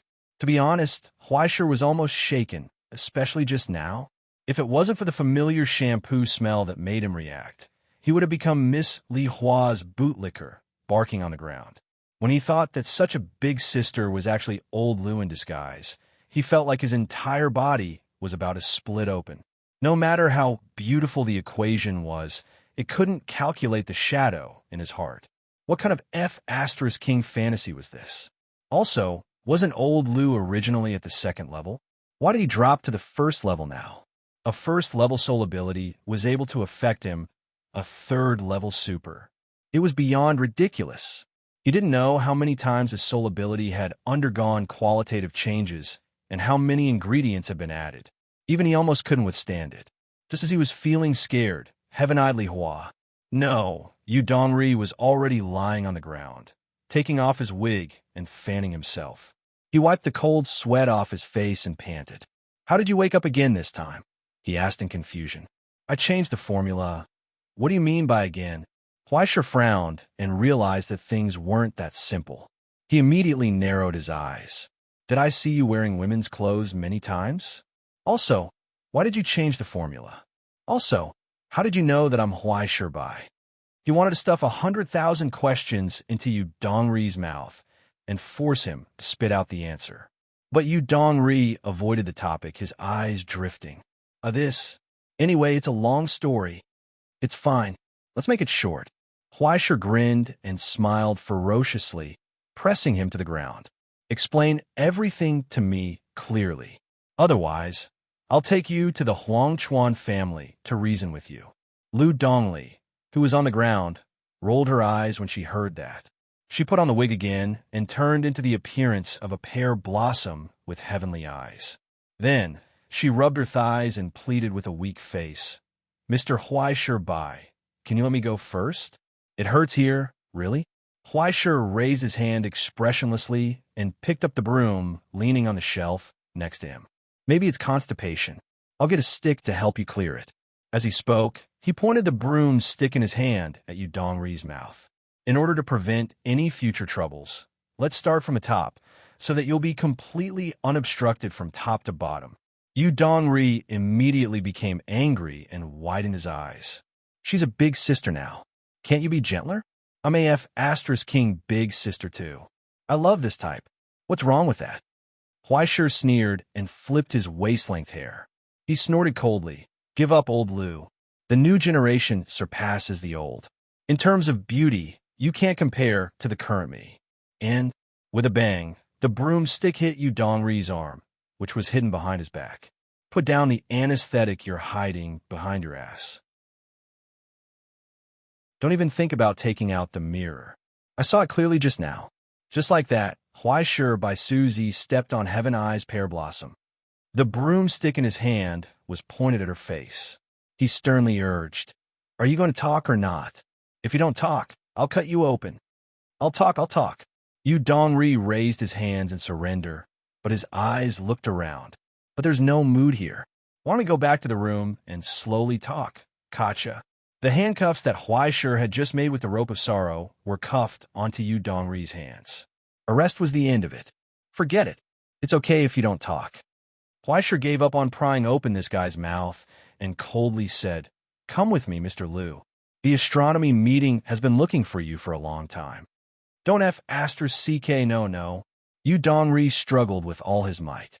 He opened his eyes wide and growled, "I want to go to the astronomy meeting with you. These people in Dambua Inner Circle are dead." "Really? Don't worry. I'm here," Huaishir replied indifferently. "You alone are useless. Trust me, Huaishir, I'm not lying to you this time. There's a lot going on behind this." He resisted with all his might. In the end, he gritted his teeth and asked in a low voice, "Besides, how do you know that the astronomy meeting isn't deliberately indulging?" Huaishir's movements paused for a moment. He raised his eyes with a serious expression. "What do you mean?" "Well, I meant just now." Yu Dongri fumbled in his pocket for a long time and found a small switch. After pressing it, there was a strange, buzzing sound. Huaishir froze for a moment, and his eyes immediately filled with disdain. F asterisk CK, what are you thinking? This is a blocker. Yu Dongri was angry. He lowered his voice and continued. Also, you've been in Yingzhou for so long. Why don't you think about why the Yingzhou branch is so lousy? If they wanted to do something, I'm afraid they would have done it long ago. You're saying they're doing it on purpose? Huaishir frowned. No, then what's the purpose of this Yingzhou branch? Of course it's for this. Yu Dongri's expression darkened. If you're a regional manager in a large organization, and your annual performance is not up to par, and you're not an outstanding employee every year, and the higher-ups say that you should merge with the department next door, do you want to make big news? Do you think there's no internal strife in the military? Without the suppression of the utopia, the internal strife will only be more serious. The astronomy meeting has many ways to improve the living environment of the hybrids, but from the beginning to the end, the Yingzhou branch has not taken any active measures. They coldly watched as the hybrids were pushed into the current situation until the situation was irreversible. Although there are historical reasons. Okay, let's not talk about it anymore. Huaishir, help me. Don't say that you've seen me, and don't say that I'm here. He grabbed Huaishir's hand and pleaded in a low voice. Just take it as doing it for the hybrids in the Dambua Inner Circle. Huaishir was stunned for a long time and could not suppress his suspicion. You ran out of the hospital just for this? What does the people in the Dambua Inner Circle have to do with you? In the silence, Yu Dongri said helplessly, if I say that if I don't do anything, all the hybrids in the Dambua Inner Circle will be slaughtered in the end, and the Green Sun will launch a counterattack against the astronomy meeting. Half of Yingzhou will sink, and the prelude to the year-end war will begin in advance. I'm here to save the world and avoid war. Would you believe me? What do you think? Huaishir squinted at him. To be honest, I'm also a destruction elemental. Who knows, I might even destroy the world in the end. Why don't you just kill me? I'm really not joking. I'm not either, Huaishir said seriously. I'm serious. Yu Dongri was furious. Then tell me, will you help me or not? Betraying the astronomy meeting because of a lie? Risking your life for a group of irrelevant people? Do you want to do something that will offend everyone, even if you succeed? Huaishir was also angry and sneered. Am I that stupid? Yu Dongri did not speak and just looked at him silently. After a long, long time, Huaishir looked away. His smile gradually disappeared. F***CK, he cursed in a low voice. Yu Dongri raised his hand and put the handcuffs over. Huaishir looked at it reluctantly, then looked again. He sighed and closed his eyes to untie him. Admit it. You're a rotten good person. You're rotten. You're super rotten. Yu Dongri whistled and put his arm around his shoulder. Don't worry. I'm now the daughter of the president of the alliance. I'll take care of you in the future. We brothers will stand out in the extreme and reach the pinnacle of life. Rely on you? I might as well go to hell and find a kitten to be the prince of paradise. Huaishir rolled his eyes and couldn't help but ask, is it related to the Furubok residence incident? Lu Dongli's movements paused for a moment, and he shrugged slightly. If you want to talk about it, it should be a little bit. Just treat it as me using my remaining energy. He put on the wig again, tidied up his disguise, and returned to being a beautiful young lady. His eyes were charming and enchanting. Huaishir's whole body went numb. What are you looking at? Aren't you a young lady too? Yu Dongri snorted. Everyone's older than me. Huaishir was too lazy to pay attention to him and asked directly, what's going on with Tianmu Pear Blossom? It's the old man's daughter. She's staying well in America. The old man hid her. That old man, Sheng Tianmu. Is he reliable? Do you trust him that much? Before I came to the astronomy meeting, I hung around in Yingzhou for a while. He's quite reliable. Speaking of this, Yu Dongri sighed inexplicably. In short, there's no suspicion on him. I didn't tell him your identity. Remember not to let it slip. At the mention of old Lu's unbearable past, Huaishir suddenly didn't feel sleepy anymore. His eyes lit up and he leaned over and asked in a low voice, then Green Sun's commander and you, cough cough, your father and son. Yu Dongri rolled his eyes at him. Do you check my household registration? Aren't I asking you for a favor? Huaishir said in a low voice. You're AF asterisk King Young Master of Liangshan. Can't you put in a good word for me? Unfortunately, there are more than 108 young masters in Liangshan, and it won't be my turn. Moreover, if my words really work, do you think the red gloves would stab me in the back? Old Lu searched the warehouse one last time. It was unknown whether he was disappointed or relieved. He waved at him with a complicated expression. Let's go, let's go. We could talk later. Also, before he went out, his footsteps paused for a moment. Sheng Tianmu Li Hua tidied his hair, turned around, and smiled delicately. His red lips parted slightly. Don't think about sleeping tonight. Huaishir can, in the dead silence. Huaishir looked at him expressionlessly. Damn baldy crawl. When Miss Li Hua returned to the banquet hall again, everyone couldn't take their eyes off her. As if she had just gone through an intense exercise, her footsteps were slightly unsteady. A few strands of her messy hair were stuck to her face due to her sweat. Her face was slightly red, and when her eyes moved, there was an indescribable charm. Her every movement was even more flirtatious. That gorgeous long robe still had fine wrinkles, and the belt seemed to have changed its position with just a glance. One could distinguish that kind of tiredness and satisfaction in the sudden dead silence. Everyone was dumbfounded. The sound of jaws dislocating could be heard endlessly. Bastards, what did you do in secret? Those angry and sorrowful gazes were like sharp blades that pierced through Huaishir, who was following behind them. Countless flames of jealousy burned fiercely in those pitch-black eyes. Huaishir couldn't help but roll his eyes. He had completely lost all hope in this world. On the other hand, Sheng Tianmu Li Hua returned to her father's side as if nothing had happened. He smiled and responded to his father's question. Your current identity is my daughter. Can you please take care of your own reputation? Old man Sheng Tianmu's smile was full of doting and kindness.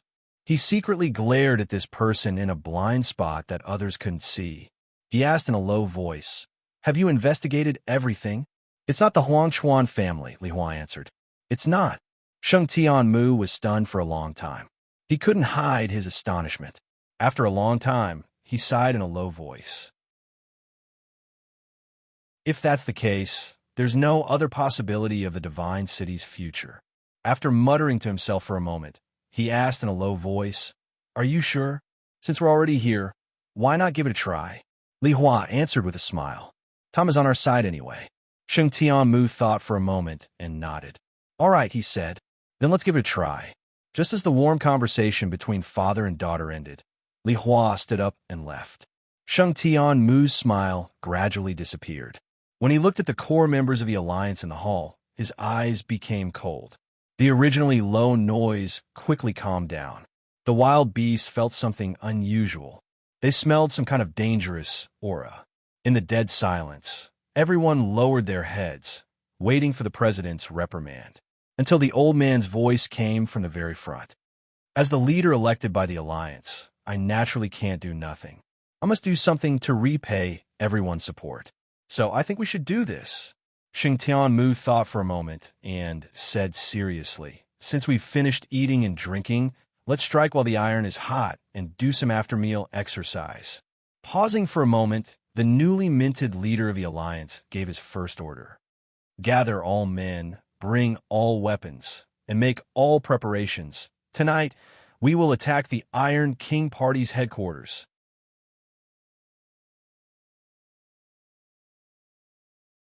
Chapter 730. In the wee hours of the night, the president of the Iron King faction, Osho Mitsuaki, woke up from his sleep and heard urgent knocks on the door. Bad news, President, bad news. A subordinate urged him loudly outside the door. Those bastards from the Dambwa inner circle are coming to fight us. Osho Mitsuaki suddenly got up from his bed.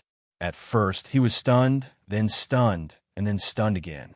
He didn't even have time to put on his pajamas. He opened the door and stared at his subordinate who was rushing outside.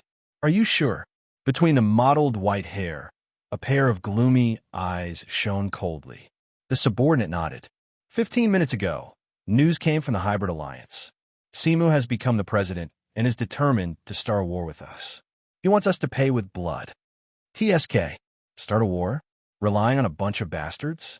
Osho Mitsuaki gritted his teeth and squeezed out the words from between his teeth. You're really something, old man. In the silence, he didn't say anything. His pale face, which had been deprived of sleep, quickly turned red. The scar on his forehead was almost bleeding. He was already unable to restrain his anger. The door frame under his hand had already cracked and was emitting a sharp cry in his anger. He wasn't angry because the other party dared to attack, but because they dared to use him to establish authority. Hey, Sakai. Osho Mitsuaki lowered his eyes and asked coldly, Do I look like a pushover? Sakai lowered her head and didn't dare to answer. Very good. I originally said that I would deal with them after the president gave the order.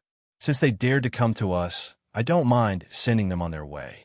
Osho Mitsuaki raised his head and said coldly, I'll go and contact the higher-ups. You go and inform the others. Everyone, get ready. Today we'll catch all of these bastards in one fell swoop. 20 minutes later, in front of the Arakawa family's gate, there was a huge crowd. Most of the Hybrid Alliance's combat power had been urgently transferred here. It looked like a sea of people. Huaishir had just turned on the communication when he heard AI Qing's anxious voice. Huaishir, what are you doing? Huaishir was confused.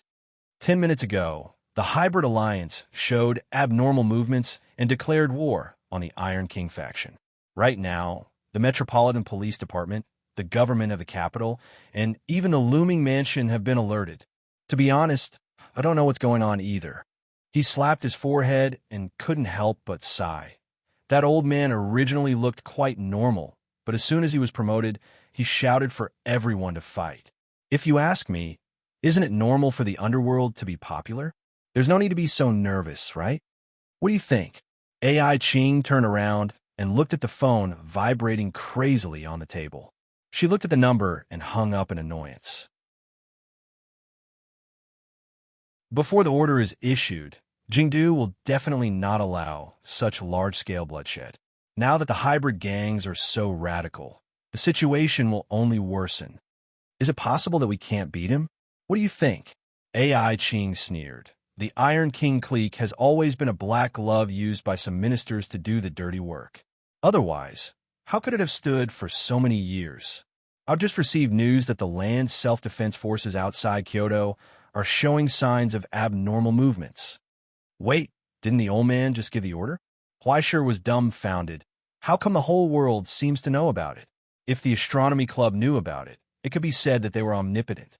After all, the astronomy club. But in less than 20 minutes, how did the whole world know about tomorrow's headlines?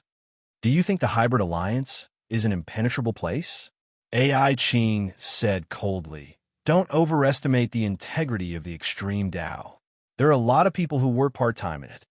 So that's why, after a moment of realization, Huaishi's heart suddenly thumped and his expression stiffened.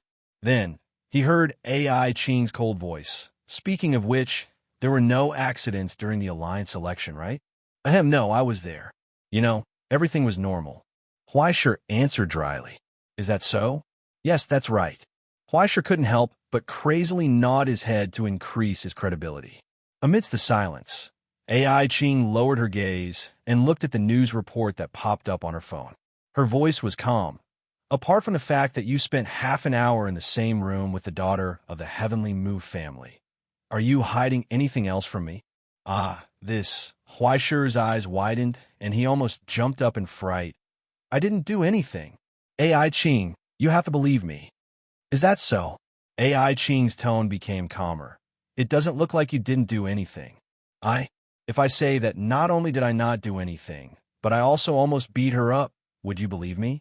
In the long silence, AI Ching rubbed her forehead. Huaishi was still hoping for a fluke.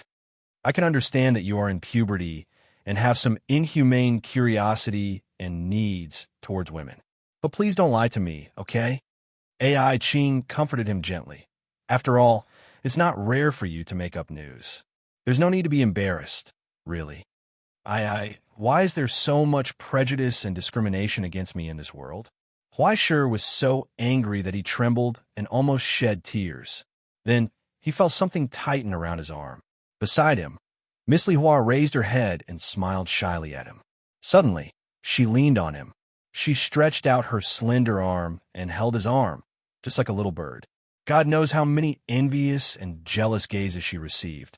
However, Huaishi wanted to cry, but had no tears.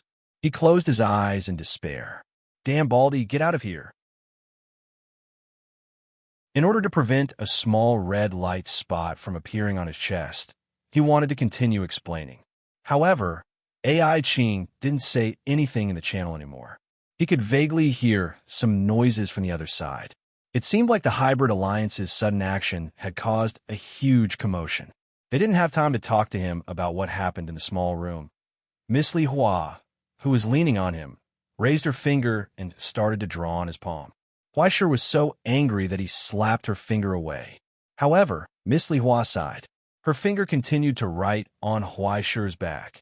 Act according to my mood later. Huaishi frowned and finally sensed that something was wrong. Yu Dongri continued to write leisurely. Be careful. Long me. In an instant, Huaishi's body stiffened. He raised his eyes and glanced at the head of Jiu family, who was chatting happily with Shang Tianmu in front of him. He sensed that something bad was going to happen. Soon, all the members were gathered. Then, more than 10 people who were tied up were brought to the front. Under everyone's watchful eyes, some had bloody noses and swollen faces. Some had ashen faces. Among them, there were people who had just attended the banquet. There was also someone who had sat beside Huaishi, not to mention the subordinates of Luoha's family. Even many people from Huang Chuan's family were brought here. Hey, Shang, President. Huang Chuan's expression twitched. What is going on? Why have my men been arrested as well? Shang Tianmu waved his hand. Soon, a subordinate came over with a box. The transparent plastic box was filled with mobile phones, listening devices, and all kinds of communication devices. Some of them even had body temperature and blood. It was obvious that they had just been taken off. There was even half a bone on one of them. Who knew what kind of ruthless person had hidden a communication device in his body? Actually, there are 3 reasons why I called everyone here tonight. In the dead silence, Shang Tianmu raised his head and said, the first thing is to introduce everyone to me. This old man will be the president of the alliance from now on. Many of you haven't seen me before. I hope that after this, you won't be mistaken in the future. The other thing is to introduce everyone to these people. This is a face that everyone might already be familiar with. As he spoke, Sheng Tianmu walked down the stairs and took a thick stack of documents from his subordinates. He walked past each of the people who were tied up and identified their faces. He threw evidence and information onto those pale faces. This is the foolish company. This is the Iron King party. This is very noble. He is the lackey of the big shots in the Metropolitan Police Department. This is the spy of the high officials. This is amazing. He is actually a spy from 3 sides. He is very good at walking on a tightrope. This one is from the Russian Federation. This one is basically an information trafficker. As for this one, he is very suspicious, but I didn't find any evidence. Since he has a transmitter on him, then let's just do it together. In the fine rain, Sheng Tianmu threw away the last piece of evidence. He raised his head and looked at the faces around him. He said, "These people were originally our brothers and friends, but now they have all become traitors." Behind Sheng Tianmu, the middle-aged man who followed silently raised his hand, pulled out a pistol from his arms, and flipped the safety. Suddenly, the people who were tied up on the ground struggled harder. Some people tried to shout, but their mouths were gagged, and they couldn't make a sound. But soon, the subordinate's raised arm was pressed down by Sheng Tianmu. "Today, I've called everyone here because I want to tell you that although the alliance is big, there isn't an inch of space left for traitors." In the dead silence, Sheng Tianmu took the pistol from his subordinate's hand and pulled the bolt. "So, please look carefully. This is not a deterrent. I just want to tell you," he said, "if one day I betray you, everyone can treat me in the same way." In the dim night, a ray of fire suddenly spewed out from the barrel of the gun. It illuminated Sheng Tianmu's calm face. The high-pitched sound spread. The first person twitched and fell to the ground. Blood spread silently. Then, the second, the third, the fourth, the old man pulled the trigger one by one expressionlessly. When he ran out of bullets in the middle, he changed the magazine and continued, until the last person fell to the ground. In the silence, Sheng Tianmu turned around and stared at everyone behind him. Suddenly, he shouted angrily, "Do you all understand?" "Yes." The clamorous shouts overlapped in one place and spread out like thunder. Under his cold gaze, everyone couldn't help but lower their heads and respond in unison. Then, Sheng Tianmu nodded in satisfaction. "Then, let's talk about the last thing." Accompanied by his words, a discordant ringtone suddenly sounded. Above, everyone looked at each other in shock. Finally, they looked at Jio next to him. In his arms, the phone kept vibrating and making monotonous ringtones. Jio lowered his head awkwardly and hung up the call. But soon, the ringtone sounded again, so persistent, until Sheng Tianmu waved his hand. "It's okay. Pick it up and take a look. Maybe it's something important?" Jio smiled embarrassedly. After picking up the phone, he was about to reprimand him when he heard an explosion on the other end. There were gunshots and even screams. President! President! Sheng Tianmu's family has gone crazy. They attacked our headquarters, and now the guards are all dead. President! President! Jio froze on the spot. Then he looked up and saw the pitch-black barrel of a gun in front of him.